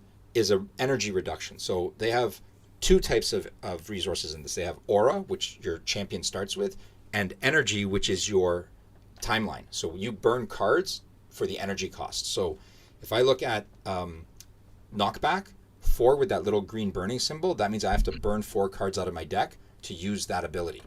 Oh God. Giant Scorpion is 14 aura. It costs aura out of my resource I pool that I see. have. I see. I see. Yeah, I see. yeah. So that's Oh, how those work. So you have it's kind of a balancing there to pick which. And if you look at Feng, I have a 2 energy reduction. So anytime there's an energy cost, I reduce it by 2 when I use it. So for example, this knockback that costs 4, it only is going to cost me 2 because she has an energy reduction, which makes it really hard for these guys to balance the game. I don't know how they do it because there's a lot of moving parts there with stuff. So it's it's not that simple and straightforward in that respect. great. So now I've moved forward. I have nothing that's at swift speed that I can do. So I'm going to pass the turn over to you. What I do when I've done that is I take what we call exert tokens and I drop it on my champion or my whatever creature it is or whatever to say that's exerted. I am done what I can do for the turn. And then it goes to you. And once we get some summons on the board, you'll see how the back and forth works. Okay. Okay. Huh. How interesting. Okay. Let's just go here, and then we'll go right here. I'm Sure. gonna go ahead and. Was I supposed to draw? I was supposed to draw one. I'm guessing, right? No, we draw after. I'll show you how. So Okay. what it Cool. is it works in can't remember which one they call turns and rounds, but you do all your actions back and forth, and then you draw for your next turn or the next round. Next round, I think they call it a round. Okay. Yeah. So you have 6 cards in your hand. Is that I have 5? Is that my fault? Did I do Grab something another wrong? one. Yeah, you should have 6 cards because you draw 5 and then 1 for the start of the turn. I don't know why it's worded that way. I've never asked, but maybe someone in the chat can explain to me why they do it that way. But it's 5 and then 1. So So in theory, okay, Mhm. may I ask? I could have moved one, and I could have summoned this, correct? yes, you could have. Yep, because it's Okay. an action speed summon. Yeah. Okay, great. And Do you want to do then that? You can go. We can rewind and do that if you want, so you can see what it's like once you get things on the sure, field. sure. So I just moved one, Yep. and then I summon. Cool. You That's summoned gonna him. cost me 12. 12 aura. Yep. I And am you'll- then going to trigger. Yep. Draw. Now I'm in the awareness. Champion has awareness. Draws a card. Yep. Great. And then that's that. And now, so when you place it, it says place LM on a spot adjacent to you facing the same direction. So that's what beckons are always like. They always put the description there anyways. I guess it helps a lot with new players. Adjacent are the 4 spots around you. These Okay. like that plus around you. That's adjacent. Around is all these spaces. I know there's no spaces behind you, but you can Ooh, visualize okay. it. That would be around. Okay. So adjacent is always that plus around you. Champions summons cannot move onto each other, but they can be placed on top of each other when they come in. So if I was beside you and was trying to, if I had a, where's my scorpion?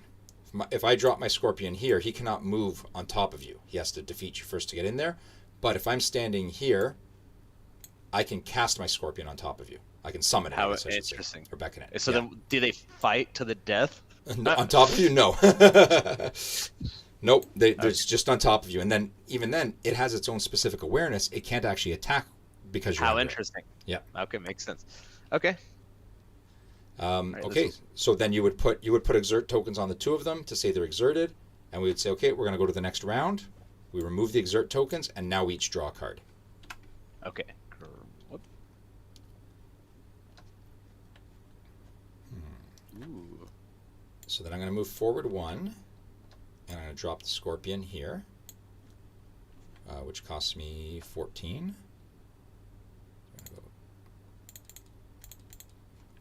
Okay, so the Scorpion is there, and then I'm going to, and sorry, it comes in, you exert the thing when it comes in, because they do have an ability called Blitz, which unexerts it, kind of like haste would be, but you go through the motions of exerting it and then unexerting it.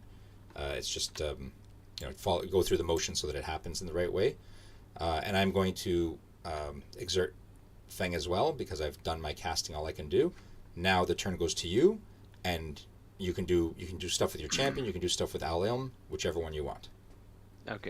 And then in theory the turn would come back to me, but because I have nothing to do, it would then bounce back to you again. So in effect, you're going to have 2 turns in a row now to move stuff around and cast new things. Okay, so let's do. Okay.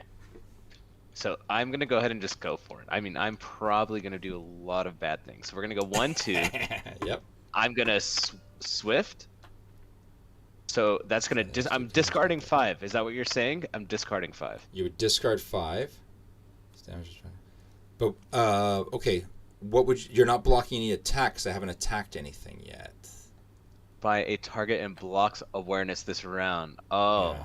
So that would mean that if you and that would only affect your champion. So only your I guess, did I clarify? No, I didn't. Only your champion can cast these things. So you can move Alilm here. You would exert, and then it would be your champion's turn, and you can cast stuff with your champion. I understand. Yeah. Okay, so maybe that would have been individual the wiser. turns. I'm not good at explaining it. So no. So let's just keep it. Let's say I go here. Yeah. We'll just do that. Then I play it. So that would swift speed. Yeah. prevent the next 2 damage by a target. So this, I'm preventing 2 damage from Feng. Mm-hmm. Right, in theory. So this is going to now discard. That's but fine. It's only to the end of this round, and I'm already exerted, which means I couldn't attack. Oh you my anyways. gosh! Oh, Yeah. what a silly me. Okay, well that's okay. I said I would do bad things, and I did. But now also, so now your Bazin would be exerted. We would throw an exert Yeah. token on him, but he does have a swift ability to attack. So he can Oh. swift water attack, 1 damage to me, and the cost of that is to exert him. Okay. Oh, but he's already exerted, no? Well, swifts work through exertion, if that's the best way to explain it. Makes sense. So I see. He can do those swift motions at the end of his turn. So he can exert and do 1 damage to me. So I'm down to 24. Makes sense. Okay. I always mess that up. Just to let you know, I always mess up when it can do swift actions, and I miss those times all the time. Let's go. This is dangerous. So see, you could now, in theory, if you want me to show you with your Alilm, right? We'll put him there after, but you could go forward and rotate, and then now I'm in his awareness. My Scorpion is. You could attack me for 3. You can go forward and rotate? It's move. You can move twice, or move and rotate. Move and rotate twice. I think you can only rotate once, but yeah, you can move and rotate at the same time. It's like 1 action. That's how it was explained to me, at least. Yeah. So if you want, you can move there. Then using his swift of 3, you can hit my Scorpion for 3. Sure. Let's do that. That sounds great. So then I gotta find where I put the dice, because I forgot to grab the dice here. They don't use quite as many dice as you guys do. But the life is like the damage sustained. So now I had 4 life. This Scorpion. You see the heart in the top left. I'm down to 3 now, or down to 1, I should say, because I took 3 damage from your Alilm. Sure. So it's perpetual move or move rotate. Okay, so that's what Joey's just explaining it. Okay. Yes, and he's saying to think of exert as a cost, and that's right. So when you move here, your cost to attack me was to exert your champion. Makes sense. Okay. Okay, and you can do either of those in twice. So you can move and rotate, or just move and move. Very complex way to say you can move twice and rotate twice. That makes sense. I'm sure the wording is specific for rules, but in my mind, move and rotate twice, basically. Now everything's exerted from both sides, so we can all say, okay, everything's exerted. Next round, we unexert, draw a card, and we move on to the next round. Now, let me see, does that work at that speed? Yes. So one trick you'll learn, and I still never do this right, is you never want to be face on with an opponent, because when you're face on with an opponent, they can do most of their moves, because most champions, their awareness is directly in front of them. So what you would do, what you want to do, I should say, is try and come at the side because it is tactical, right? You're trying to Yeah. flank them basically is what you'd want to Sure. do. Sure. And then you can also stack things. So I'm going to show you. I think I can do this now. Yeah. So those are all swift speed. Let me just make sure. So I'm going to move and I rotated the wrong way. Move and rotate. So now I'm coming at you from the side here, and I have some swift things I can do to you. I'm going to do what's called Rampage Toss, which deals 2 damage to a target in Rampage's toss awareness, and then the triggers I can throw you anywhere around me. So to, like we said before, any of these spots. Ooh. Yeah. Sure. And now if you have no response to that, you have nothing swift that your champion can respond with. This is when I would wanted to have played that block. I see. Yes, so you wouldn't take the damage from it, right? I see. But okay. it also wouldn't have worked because I'm not in front of you, and it has to be within that awareness, right? Sure. The awareness sure, that's sure. on the card, right? Yes, you're very right. So now, if I played that, now I do have to pay its cost, but I'm going to also stack a wind slash on top, which does 2 damage to you, to anything in front of me on those 2 spots, one of those 2 spots. And then I'm going to ask if you have another response, and if you don't have a response, I'm going to do another wind slash. And then if you don't have a response to that, or do you? No, I don't. And then I am going to do, I think it's this one. Wait, am I able to just play Swifts like on the go? Not like right yes. now. Can I play one? A Swift is like an instant or an interrupt. You can interact with me with that. How interesting. Okay. Yeah. Sure. And that's why. So if you have a response, it would be a Swift as a response. Okay. So yeah, let's do it. I'm gonna try, and if I butcher this, please That's don't fine. be mad. Okay. No, I don't. I'm no good at. Oh yes. So that is. I hate Chrono Walker. I don't know how to use it properly, but that's brilliant because you've basically played it at the very exact right time, which makes me believe you've played this game before. So I'm gonna do that. Yeah. What you do is you do that, and now everything that was targeting you before, as you resolve it, because you let that resolve. I'm gonna have to leave. Inception's leaving. Sorry, Chris is leaving. So yeah, that was a brilliant move, but I can respond to that too before you actually move, I think. But I'm not going to. I'm going to let that happen. Okay, so you did that, which is brilliant. No, do it. No, do it. This is good. This is great because this is exactly what you're supposed to do with Chrono Walker. So now my wind slash resolves. I was supposed to set targets for it, which were all going to be Bazin anyways. So my wind slash attacks him for, what is that, 2? So I hit Chrono Walker for 2. He comes down to 4, and this costs me 5 aura. He dead, boy. No, he's not. He's got 6 health. He's only been hit for 2. He's got 4 health still on your Chrono Walker. And then I'm going to hit with another wind slash for 2, so he's going to be hit for 4. And you'll notice I'm not. One of the costs is 5 aura and 2 energy, but Feng has that 2 energy reduction, so I don't have to burn any cards to use Feng. Or to use these things from Feng. Oh, that's so cool. Now my Rampage Toss, I have to burn 2 cards for, and it's going to deal 2 damage to the target. So I could toss you somewhere, but now I've dealt all 6, so I did kill your Chrono Walker in the end. And when I burn the cards, I'm supposed to reveal them so that you see what I've burned, which is a Giant Scorpion, and Bolt Shot, which is probably like the quintessential card in this game. It costs 4 energy and attacks for 4 way in front of you. It's great. It's like the big thing everyone likes. There's one other one that, if I get to it, is it? It's in your deck actually. I think it's in your deck. The Tsunami one, which is like a big, powerful thing that people use a lot.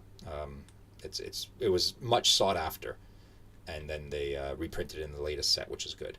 So that's all I can do with Feng right now. I'm going to exert Feng. Now it goes to your turn, and you can choose to do something with Elim, with Bazin, cast something new.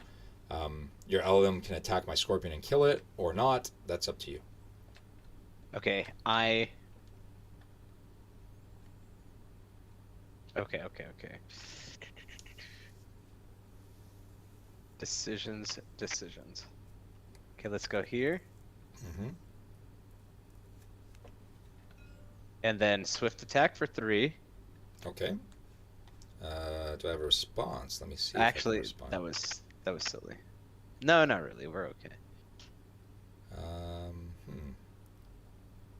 Can I do that? I think I can do that. No, that doesn't help me.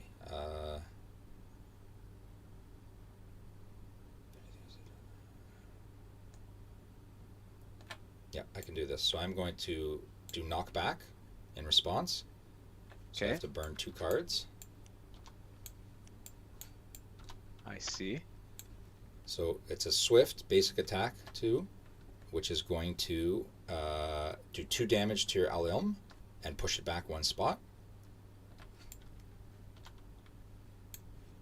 I think I can do that. Someone in the chat tell me if I'm not allowed to do that, but I think I'm allowed to do that.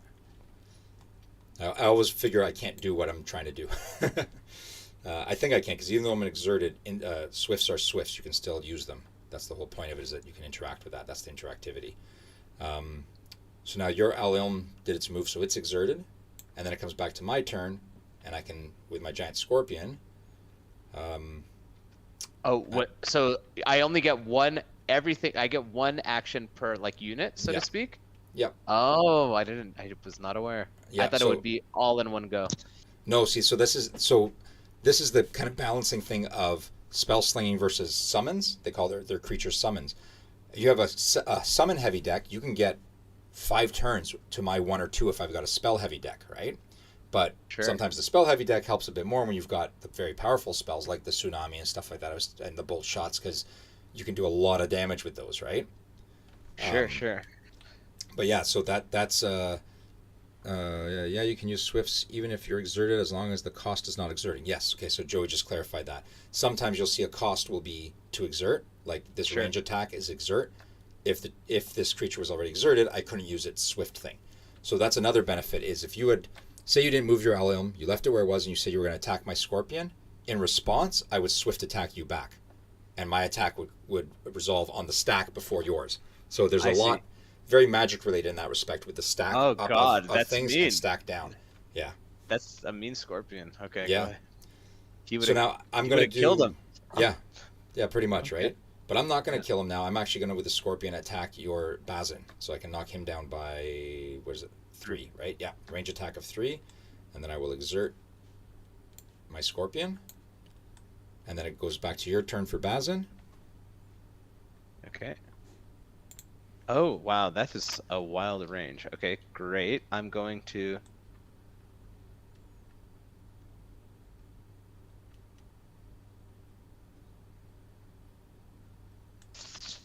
Okay, let's go. 1, 2. Mm-hmm. Sideswipe. Oh, you deal 2 damage to target and sideswipes awareness. Yeah, that's beautiful. So that kills my scorpion. Oh, I had to show you what I threw away. My fault. Oh, it doesn't matter. You're supposed to. Excuse me. You're supposed to, but it means nothing to me because I don't understand how to play the game properly. So, to a real player, they'd be like, "Hey, this is something important." Okay, Joey's telling me something else. So the thing that's different from Magic is just because an ability on the stack doesn't mean it resolves no matter what. If a creature dies before their attack goes off, the attack does. Oh yes. So as you build up the stack, unlike in, I think if I'm reading this right, if a creature dies before their attack goes off, the attack doesn't go off. Yeah. So things on the stack resolve only if the caster of it or the object is still present. If they're not, it doesn't happen anymore. Death is an interrupt. Yes, yeah, death is an interrupt. Good way to put it, yeah. I feel it. So you killed my guy. Do you have any other swifts? Because you can do other swifts if you have them in hand.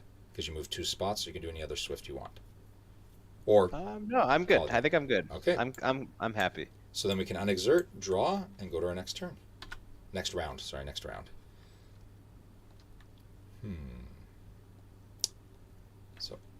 I am gonna go, and it's always whoever, like, I'm always first because it's always first for me. They've tried other methods, but this works best that I go first. And now I've only got one thing. If I have no creature to put down, you're gonna have 2 turns in a row. Sure. So I am going to move here. I am going to see if I can do this time, which is, let me see, is that the one I want to do? Yeah, because that's an exert cost. So I'm going to try and rampage toss you. burning 2 cards. Okay. And do you have a response? No. So I'm going to let that resolve, but I'm not going to toss you anywhere because it's a may. I don't have to toss you, so that's just going to give you 2 damage. Okay. Okay. Then I'm going to rampage toss you again for another 2 damage. Okay. And okay, this time I'm gonna respond. Okay.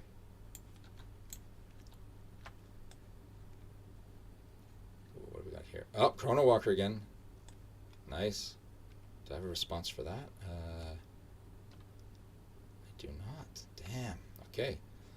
So your Chrono Walker 6. So that's I got to get mad at Wasim there. He's the one that dealt. So they have a web-based version of this too called Coliseum of Fate. It's really, really good actually. It's probably better than the Tabletop Simulator version. But we were in TTS already. That's why it was just easier to do it here. And Wasim, the guy that created that game for them, it's a fan-created version of it. He gave me these 2 decks to play, so I am not very happy with him right now because he gave me a deck that is not winning. You're beating me. So, okay, the Rampage toss will resolve, and Chrono Walker will take 2 damage. And then I guess Feng will just use its fire attack, her fire attack for 2. And exert. So it's down to 2, and now it's your turn. Oh, and Chrono Walker is exerted, because when it comes in, it gets exerted. Okay, deal. Yeah. So you can't do anything with Chrono Walker this turn, thankfully, so maybe I'll live a little bit longer, but now it's your go. Oh, that's a terrible place. You should have tossed them over here. Why didn't you toss them, buddy? Come on. 1, because I forgot, and 2, it ended up putting me in a better position because you can't get L element into to get me. That's one thing. These guys have really, really tough names to say for most of these things, but anyways, okay, go ahead. You're going to Epiphany. Yeah.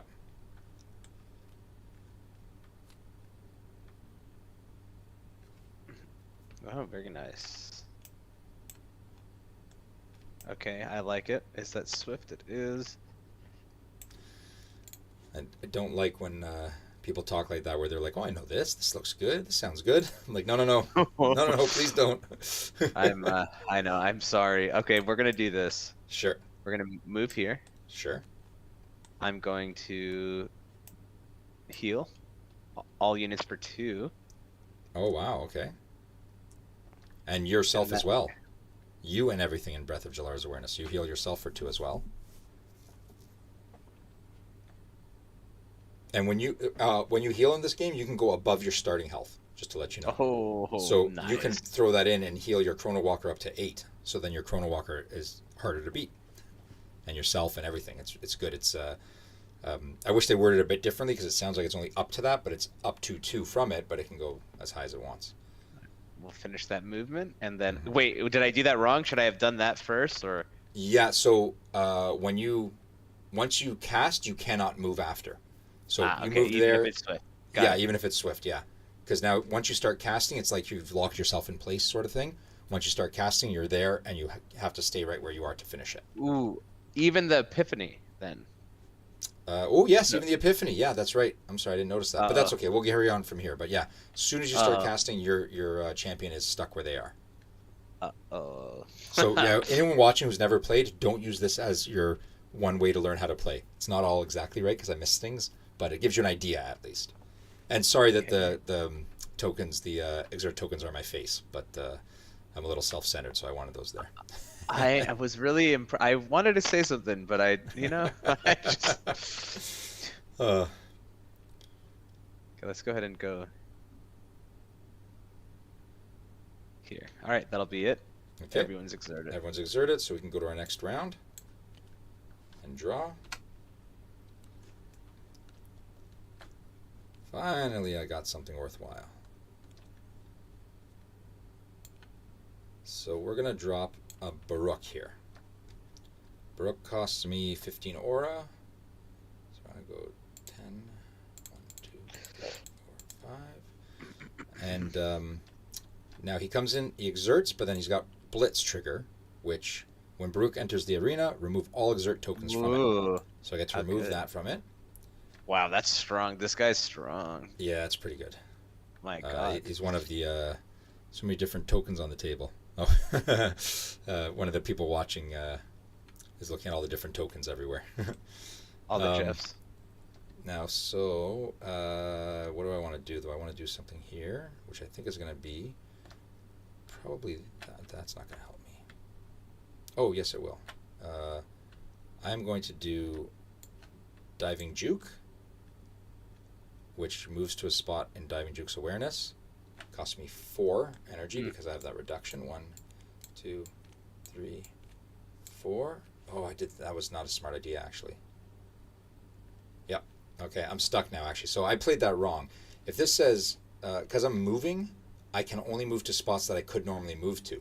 I was planning to just go on top of you, but I cannot do that because move means I can only move, so I have to move here, which is not what I had planned because that actually put me in a worse position than I was in before.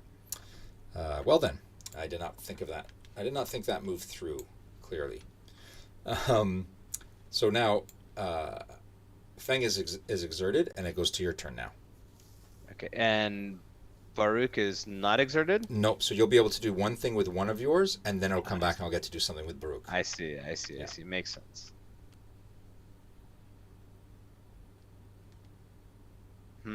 How interesting.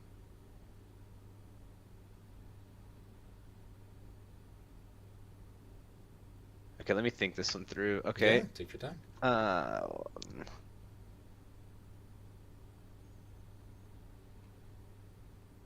Let me just see everything I have.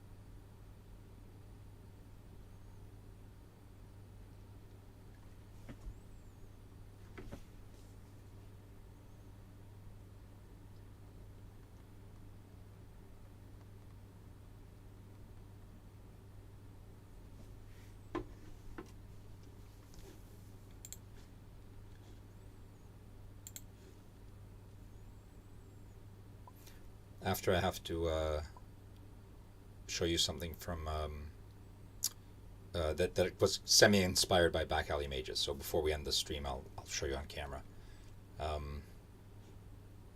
Yeah, and sorry guys about the mics cutting in and out, but it's amateur. What do you want? Like, watch TV if you want something professional. You're getting this entertainment for free, so I probably shouldn't be getting mad at the audience that's actually watching.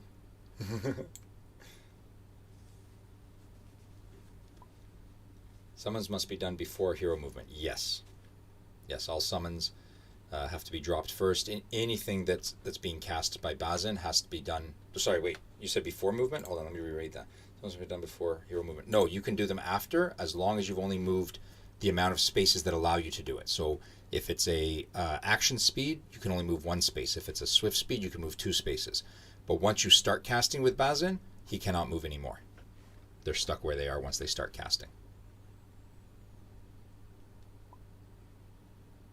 Oh, you can't hear anything. Uh-oh. Okay, so let me, I'll type it in here then.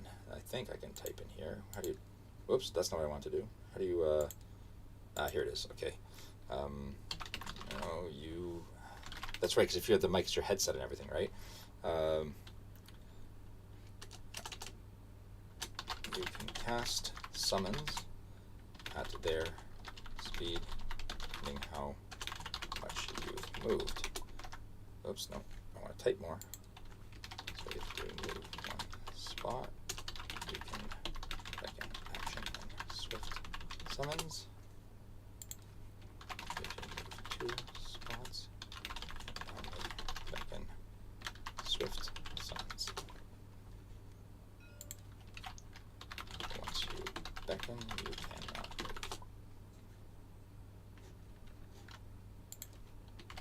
Has to be placed adjacent to you, facing the same way.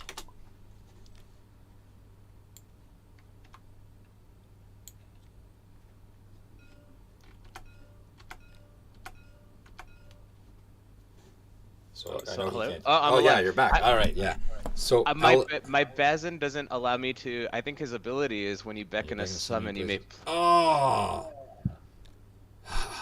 look at you outsmarting me in the game. No, maybe we should change this, and you should teach me how to play because I think you know how to play this game better than I do already.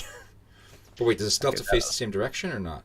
Place it in any spot around you. Okay, it still has to face the same direction as you. But yes, Okay, you're right. deal. You can put it in any spot. Dang. Who created this card? Alex, is he watching? He's their lead designer now. If he created this card, I've got a beef with him. Lame. Lame that I can't do any direction because I could have swift attacked. Yeah, shame. Yeah. Okay, Yep. anyways. Okay, so that would be it. He's exerted now, correct? He's exerted, so now it comes to my turn. Yep, this is gonna and hurt.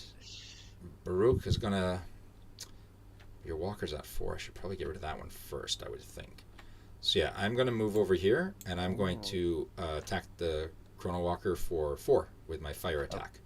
That was bad plays. Bad plays, David. It's okay. And now he's exerted, and it's back to you. That was terrible play. Okay, let's do this.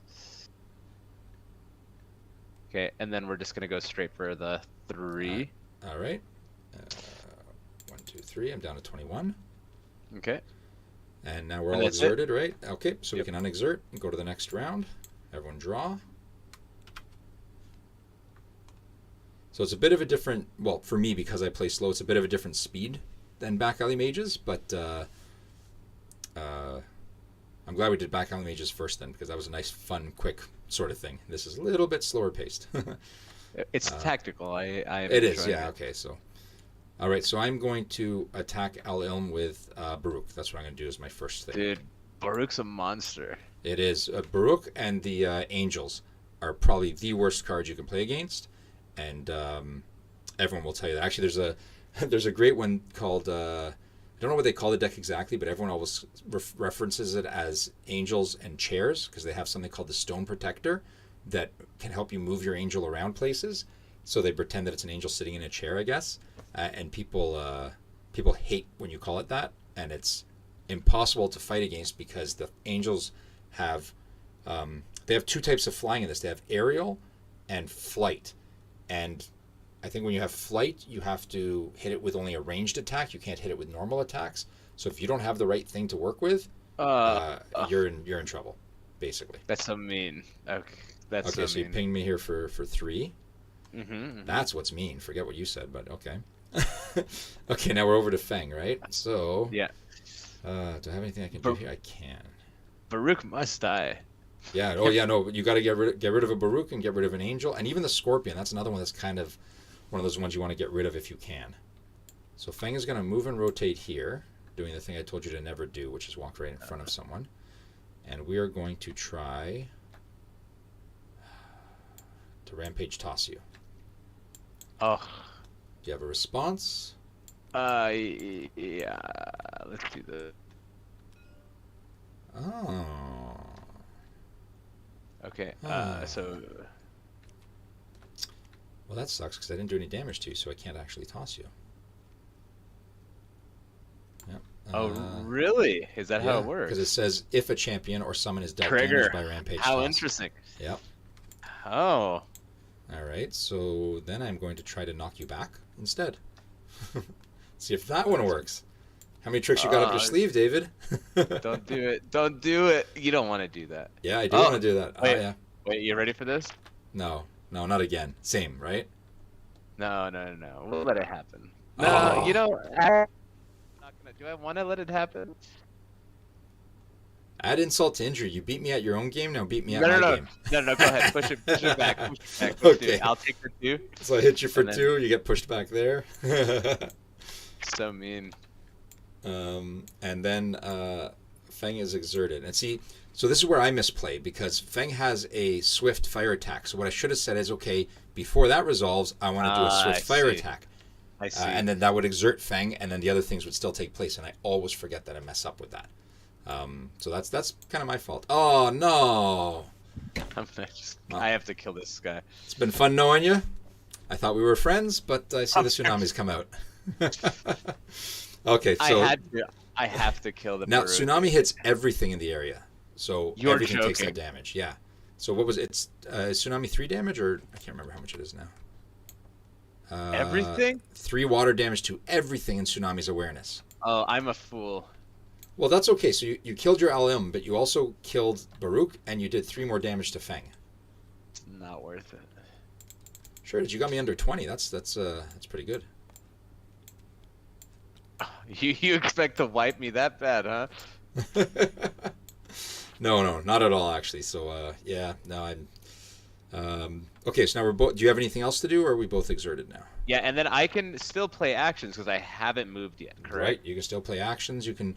So because you just started your turn there, as soon as you cast something swift or action, it locks your champion where they are. Um, but oh, so you moved. Oh, because I pushed you back. Yeah. So yeah, you can play anything you want now. Now your champion can't move after this, but you can play anything you want because you did not move at all. So actions and swifts both work. Okay, I'm gonna do this guy. Mm-hmm. I think, if I'm not mistaken, Epiphany is the one card that they've limited in their decks now because it was a little overpowered, drawing 3 cards. It's amazing. It's fantastic. Yeah, that's why I think there's 4 of them in the deck, and I think that's the limitation. They try not to. They fought against it hard. They wanted no erratas, no limitations on things, because they just want you to build everything. Because you can have as many copies of any card in your deck as you want, as long as you hit that 250 chi. And now you're gonna hurt me a lot, right? 3. Ouch. And then I 1, burn. 2, 3. Wait, how many do I burn? Oops. 4. Oh my god, I'm gonna deck out. You might, and I think at the last competition I played in, I think if I didn't deck out, I almost decked out. Gosh, So I went down that's 3, scary. right? Yeah, I was 3. Okay, I went down 3. Yeah, see how quickly now we're 1 life point away, and we started 6 away from each other, right? Like, this is pretty damn close. All Do you right, have go anything for else you can beat me up with, or? it. Oh, that's it. That's it right there. Okay, so we can unexert, grab a card for the next round. Well, that's at least something. So I'm going to move forward 1, and this is where I get desperate because I'm face to face. We're going to try and wind slash you, which is going to cost me 5 aura For 2 damage, I'll take it. for 2 damage. And then Yeah, I do. I will do Fang's fire attack, which is 2 damage. Okay. And it is your turn. Okay, I'm going to Vampiric Kiss. Oh, which is one of their best arts. It's one of the earlier cards that they reprinted in Origins, and I just love that art for some reason. Target champion or summon a vampire. I like that a lot. Loses 3 life and you gain 3. So I lose 3 life. 1, 2, 3, and you gain 3. I love playing games, but I lose at all of them at all times. Oh, and then a tsunami on top of that. So just for resolution, the Vampire Kiss would have to resolve first, technically, and then you could play your next action one. Because they're action speed, you have to do them one at a time, so you can only stack your Swifts on top of each other. So you would do an action and then stack Swifts on top of it. So that's another 3 gone from me. I'm down to 9. Anything else up your sleeve? Back alley mage there? No. Nothing. No?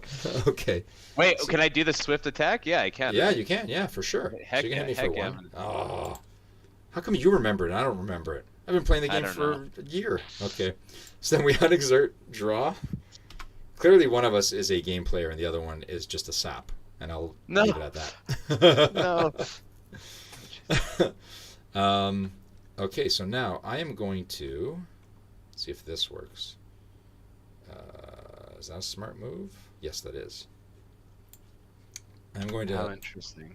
bring in my Scorpion back here. 14 aura. Oh god. And then, and that's exerted. And then I'm going to hit you for 2 fire damage. Okay, wait. Oh, you got a response? Yeah, I'm gonna swift. Move to a spot and oh, nice. And you got utter range of the Scorpion too. That's smart. See, I would have moved to one of the sides. I would have gone here or here because I'm an idiot, and still been in range of the Scorpion. But you clearly look at things differently. You're like the Wayne Gretzky of card games. No. You know the way the whole thing looks. You're looking at the whole field. Let's do this. And then a caboose, yeah. Wait. Yes. Okay. And then I'm gonna discard 1. Yep. And I'm also gonna do its swift attack for 2. You cannot do a swift attack because when it comes in, it exerts, and the cost of the dark attack is exerting it. That makes sense. Okay. Yeah. Dang. Yeah. I thought I got you. I thought I got you for more. You know what? But still, it's not bad because what I can hit it for. Well, I guess Caboose has 2, so technically I can kill it. But your Bazin is like running away. and I cannot catch up to it, it seems. We're all exerted, right? Next round? Yeah. Yep. All yep. right. I got a pile of Jeffs over here. You should be so lucky, or whatever. Whatever I there's know. a saying there somewhere. Well, that's a useless card for me right now. But we're gonna move and whoop. I only want to rotate once there. Move and rotate and move, and then use our swift attack of 2 on Combust. Okay. Yeah. He did. He did. Wait. What? Oh yeah, he's a. Oh yeah, I moved out of the way. Yeah. Oh, phew, thank God I moved, because you know what? I was gonna attack him right from in front, but then I don't know why I moved. I could have just left it where it was, but anyways. Yeah. So I'm exerted. It's back to Bazin now. It's your turn. Oh, I think I might have lost your audio again. You're on a Bluetooth headset, I think, aren't you?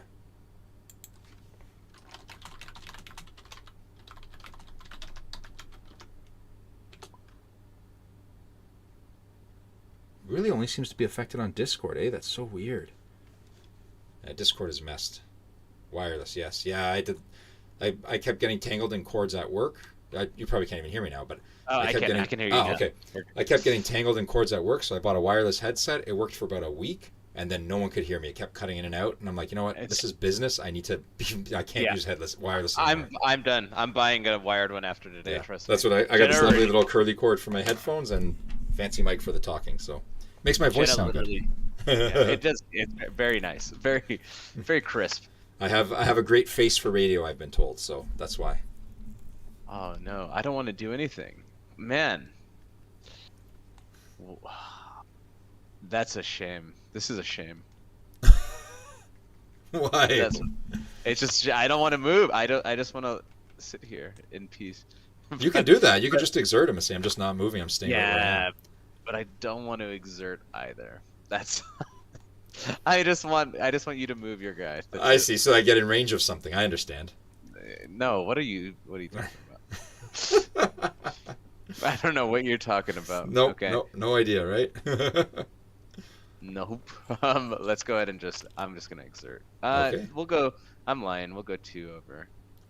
Oh dang! I think you got. If I go 1, 2. Oh, I might be able to hit you if I go there. Oh man. Wait, is it a swift? Yeah, it's a swift attack. Yeah, I can hit you still. Okay. Phew. Oh shucks. You want to take it back? You can rewind it. No. You sure? No. Hurt me. Yeah. Hurt We're you? good. We're good. It hurt me. I'm gonna deck out in 2 seconds, anyways. That's true. Yeah, don't spend any more. You got 6 cards left. So I'm gonna move up here and ping you for 3 with its attack. Okay. And exert. And then next round, we unexert. Whoop! Don't move her. Just unexert. Draw. My hand. I've got nothing in my hand actually does any damage. This sucks. I'm going to try and ping you again with a scorpion for 3 from that far away. See if it works. Okay. Yeah, I'll You'll allow it? Yeah, I'll take it. It's my favorite line from playing Blue. Blue and Magic is I'll allow it. I'll allow it. I'll allow it. We'll let it happen. I'll allow it. You just put me in such a bad spot. You moved yourself Okay. there. What are you talking about? I know. Okay, all right. I take it. How much? 3? 3. Yeah. That's painful, man. Yeah, but now, Ouch. so what's my scorpion got? He's got 4 health. You can scoot over here on your turn and hit me with something. No? Okay. Well, you can hit me Only for with 1 these. at minimum, but hopefully you can hit me for more than that. We'll just do this for now. Discard 1. Oh, the discard 1 is discard from your hand 1. Yes. Oh, okay. I thought you grabbed it. I thought you grabbed it from your timeline. I was going to say, don't do that. You're pretty far along. Let's go. You can't move him after you've started casting. Oh, you got me. No, You got me, so buddy. Annoying. I hate You it. got me. Okay. All right. I end. That's it. Then. That's it? That's it. Okay. That's. So I'm This going to is move bad. Feng here and here This is so bad. and exert. We're on to the next round. Okay. On exert and draw. Yeah, but you're just going to draw another tsunami, turn, and ping the heck out of me with it. Okay, can I actually do anything now?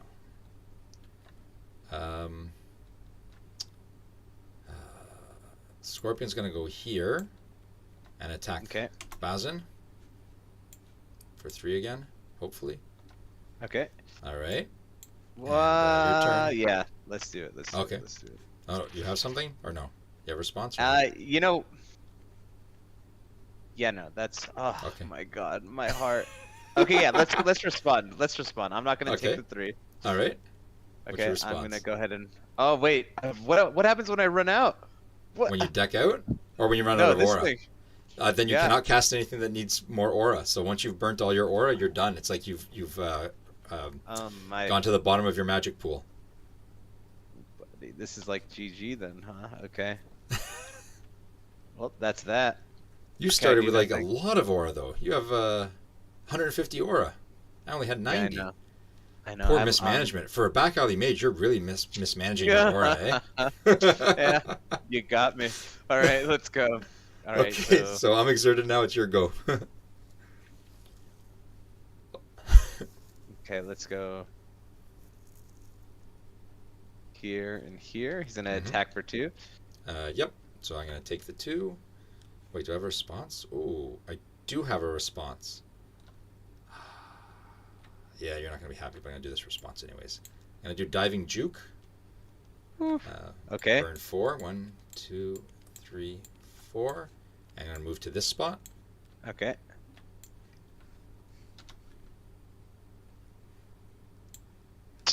Oh, And, it's so over. It's not even funny. So now it's my turn, and Feng is going to move here.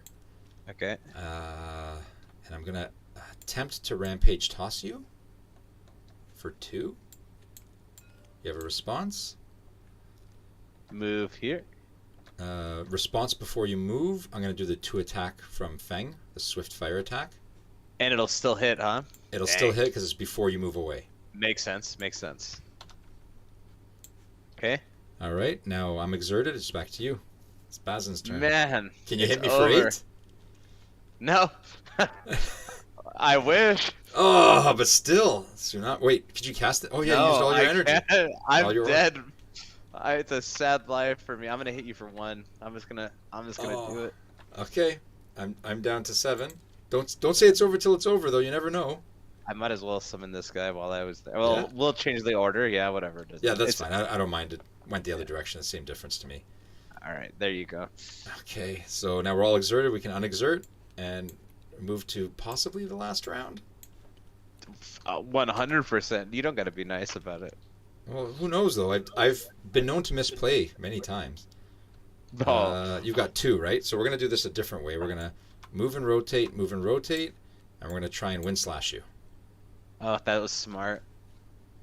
I would have decked out anyways, but you got Oh, me. because you had that side. Oh, thank God. Okay, It's over. it's over. Good That's game. it. Virtual Good game. handshake. Yeah, virtual handshake. Let's go. It's a pretty fun game. I would even go to say I really like it. Not even pretty fun.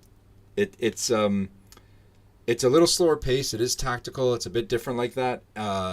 It reminds me of the commander side of Magic in the sense that you sit and chat a lot more, right? Like, you know what you're saying in back alley mages, you don't even have to talk. You're just going through the motions because they're so obvious and quick, and it's a fun little, it's a fun, fast game to play. This is like the complete flip side where it's like, we're going to sit down, we're going to have a beer or a coffee, chat about life while we just play a couple cards here and there. It can be fast. Like when I play, it's very fast because I lose really super fast. Everyone around me seems to know how to play very, very well usually. You can ask any of them. Their head judge Will taught me how to play, which I think he let me win because right after that I went on and started buying boxes and boxes of their stuff. I don't think I've supported a Kickstarter more than I've done theirs recently. I think you guys are second actually, so I'll give you kudos for that too. But like they got me totally hooked, and then they just kicked my butt every time after that. So it was not fun in that respect. But I made my screen a little bit bigger here because I wanted to show you something that was Back Alley Mages inspired. Although now that I've played the game, I don't think this is actually that useful for it. But I thought it was fun. What? Let's see it. So I made my spare time. I do 3D printing and industrial design type stuff. That's like my other passion. So I made these card cases, right, that would hold your cards in them, just as normal. You can see this on camera, right? Yeah. Yep. So you would I have have your... to. I have to join. I have to join your. Oh, you're not on stream. the YouTube. Ah, I see. If you want to join it, you'll get to see it. Okay, coming right now. Sorry about that. No, not a problem at all. Okay, announcements. There it is. So let me see if I can find... Ah, there's a bigger stack of cards, so I'll show you what I... All right. Yep, I'm in. All right, so I have a deck box that can fit a bunch of sleeved cards in it, a bunch of dice in it, and a top loader works as your lid for it, right? So nothing falls out of it. Then what I did, so I built a couple of these for other games and stuff. What I did with this one that was a bit different, because of, it was, like I said, it was Back Alley Mages inspired until I saw the game, so it's a bit different. You would take your Back Alley Mages deck out. You would take your dice out. That's amazing. And then you would take this unit, which is your divider. That helps if I look at what I'm doing. Slide it at an angle, and you've created for yourself a dice tower. If I could get it to work. Sorry, it doesn't work so well when I'm holding it up in the air. But the idea is, yeah, if you needed to, I mean, obviously Back Alley Mages isn't quite like that, but you would just roll your dice through it for, you know, a little dice tower thing. Have you patented this? Tell me this is patented. No, it's not. But I've got original art for it, so if anyone else tries to patent it, they can't. But I have a couple other designs I put up on Etsy, but I just thought this was neat. I don't know how functional it is, but you know, so this way you have your deck in there, you have your dice for Back Alley Mages, and then it turns into a little dice tower so that you can make sure you're all rolling fair. I think it would slow the game down, though. Now that I've played it, I don't think this is the best idea for it, but neat little additional thing. I don't know. I'll see. I'll try and print a better copy of it, and then maybe I'll see if I can send you one. We'll see. No, that's amazing. Like, that is 10 out of 10 amazing. I did one for Boundless. They inspired me to do one thing. Genesis did, and now this one, because I'm like, I got to roll dice somehow. I'm like, oh, we'll make a dice tower. Oh, and the front opens. It's like a little trap door, so you can get to your dice easier if you need to and stuff like that. Where's the camera? There it is. So that opens up. And yeah, that's so you can hold your... And because you have those summons, you can... summons. Because you have your three main characters there, they can fit in the top loader in the top. I could actually make this thicker so it would hold the thicker top loaders. They all three were in one top loader, that sort of thing. Just a neat little, I don't know, in my spare time. It's what I do over my lunch hour instead of eating lunch. Amazing. I'm so impressed. Thank you. Thank you very much. Yeah, man. That is amazing. I made a little video of it, but I don't know where I put it, so I'll post it somewhere at some point. I'm over here barely trying to shower. You're over here making dice tower deck boxes. What? Man. It doesn't accomplish anything, it's just fun, but this has been great. Impressed. I really, really enjoyed Back Alley Mages. That was a lot of fun. It was, not to say that I didn't think it was going to be fun, much like Joey, when I saw 300 plus cards, when I saw all the text on them and everything, because like this is all I've ever had in person was these foil ones, right? So I'm looking at them going, I don't flip any 2 dice or spin -1 any 2 dice. You may recall. I'm like, what the heck is all this? Why there's 16 symbols on each card? It seemed confusing as heck, but now that I played it, wow, is it fun and fast, and I really liked it. Really liked it a lot. Hey, that's I always say this to everyone I play with. Thank you so much. Just thank you so much for taking the time to learn. You know, oh, congrats! You guys Jenna built a great thing there. That's amazing. I'm kudos to you guys. Like I wish I could build games that fluid that work that well. I'm sure you can. I know you can. If that's what you want to do, but you're better at other things like making deck boxes, apparently. Apparently, yeah.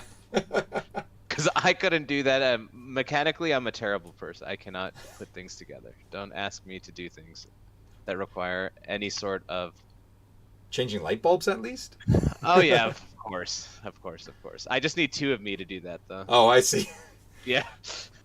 Just Add Misplay commented here. He just said that you got a nice rhythm going after a few rounds of BAM. And yeah, I could really see that. Actually, part of it, too, that I liked was I felt like... so I made a lot of mistakes there, right? When we were playing back alley mages, where I put too many dice on or whatever, and you said, "Oh yeah, you know, see this bounced back, this whatever," you know, all these things. I made a mistake. I can see, you know, learning how to play better, not making those mistakes until I fell into that groove of moving too quickly, and not realizing that I made that mistake. Right? Oh no, I played the wrong thing on the wrong thing because you I've fall done into that groove. And I think that's awesome because that's the kind of like the gotcha, right? Where it's like I know exactly what I'm doing. I'm a professional at this game, but I screwed up, right? It's to be like forgetting to draw on your turn, sort of thing, right? Yeah, it happens. Yeah, it happens. It happens. You have to pay. Yeah, it's just. Yeah. So this Genesis thing too, what you might like, there's a video somewhere, I can't remember, I think it's somewhere on my channel. Sid, the creator of it, has built it also into a 1 versus 3 role-playing game. So you put 4 of these mats together with some like features on them and stuff, and you move throughout like a dungeon. It's like a dungeon crawler basically. So he's trying to make this all things to all people sort of thing with the exact same cards, exact same decks. And they have another thing just now that they did called Pack Wars, where you rip open a pack and you play with only the cards in that pack, kind of like a super limited sealed thing. Draft almost.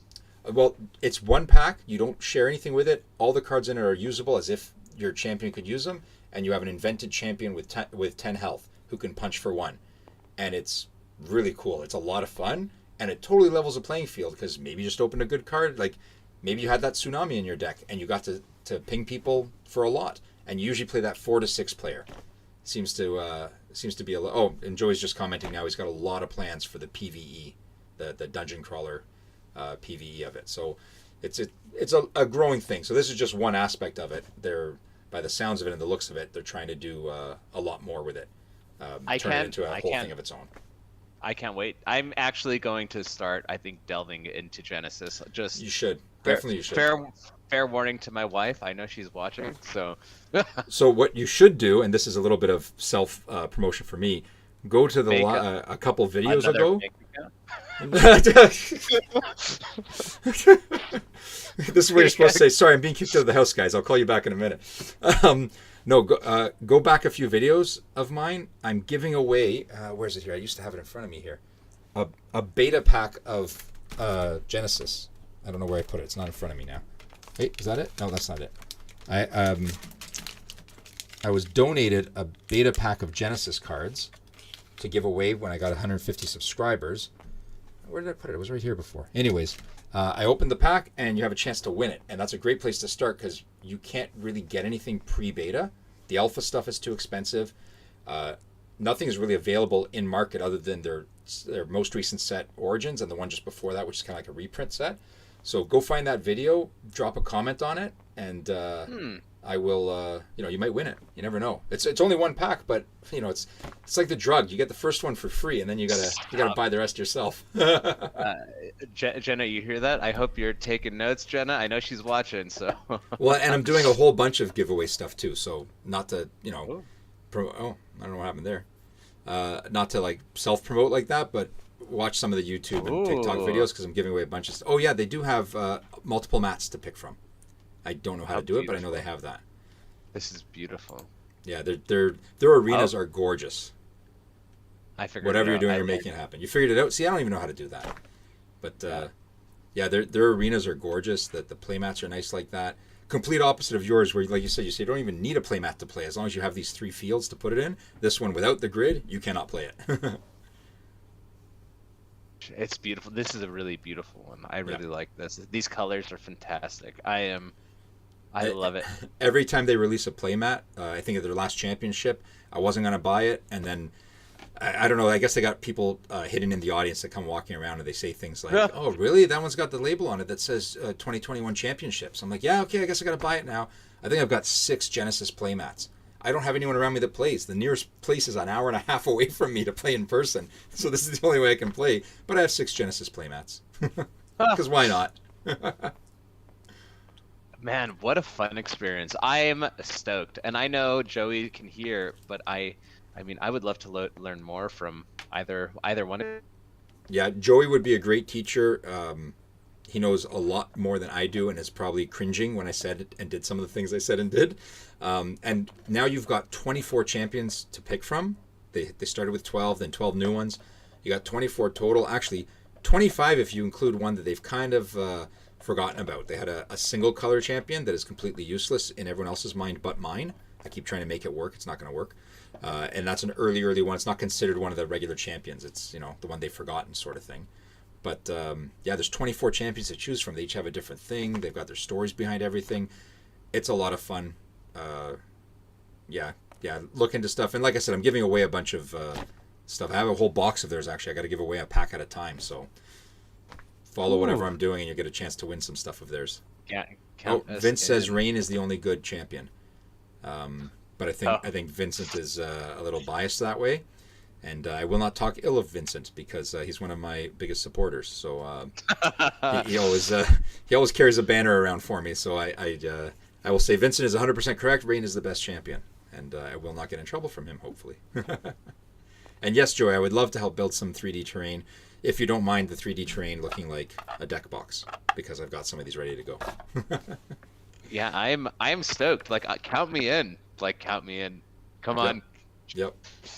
Come on, let's go. I have to focus on BAM. David has focus on BAM. You're doing great things, and you're skirting around all the other problems that are out there. I was talking with Zach from Boundless today. Same idea. When you don't hear, actually, I got something from Omni, is it called? I think it's another TCG. I haven't really heard a lot about. I won something from them, and when I said, I haven't heard anything, and that's good, because right now all you're hearing is bad things. So when you're not hearing anything, that's a good thing, right? Like, you guys are skirting the controversy by going, well, hold on a second. We're just making our game here. We got no beef with anyone. Let's get this stuff done, and it's great. I think it's really good to see people actually caring just about the game and about the community around it and listening, right? Like, I get the impression you guys listen to what your community says about things, which is wonderful, because that's really, games are built with a community. It's one thing to say, hey, I want this to be my vision, but the community is what's going to support it. If you want to do a vanity project, no problem, just do it. But no. But if you need that, it's good. We're nothing but a product of our community, and I've been saying that from day one. I Oh, you cut out again. Well, just the wireless again, yeah. Just the creation of things, like the way you told me about some of the way things are created, some of the stuff. That's awesome. Like, it just really community and artist driven.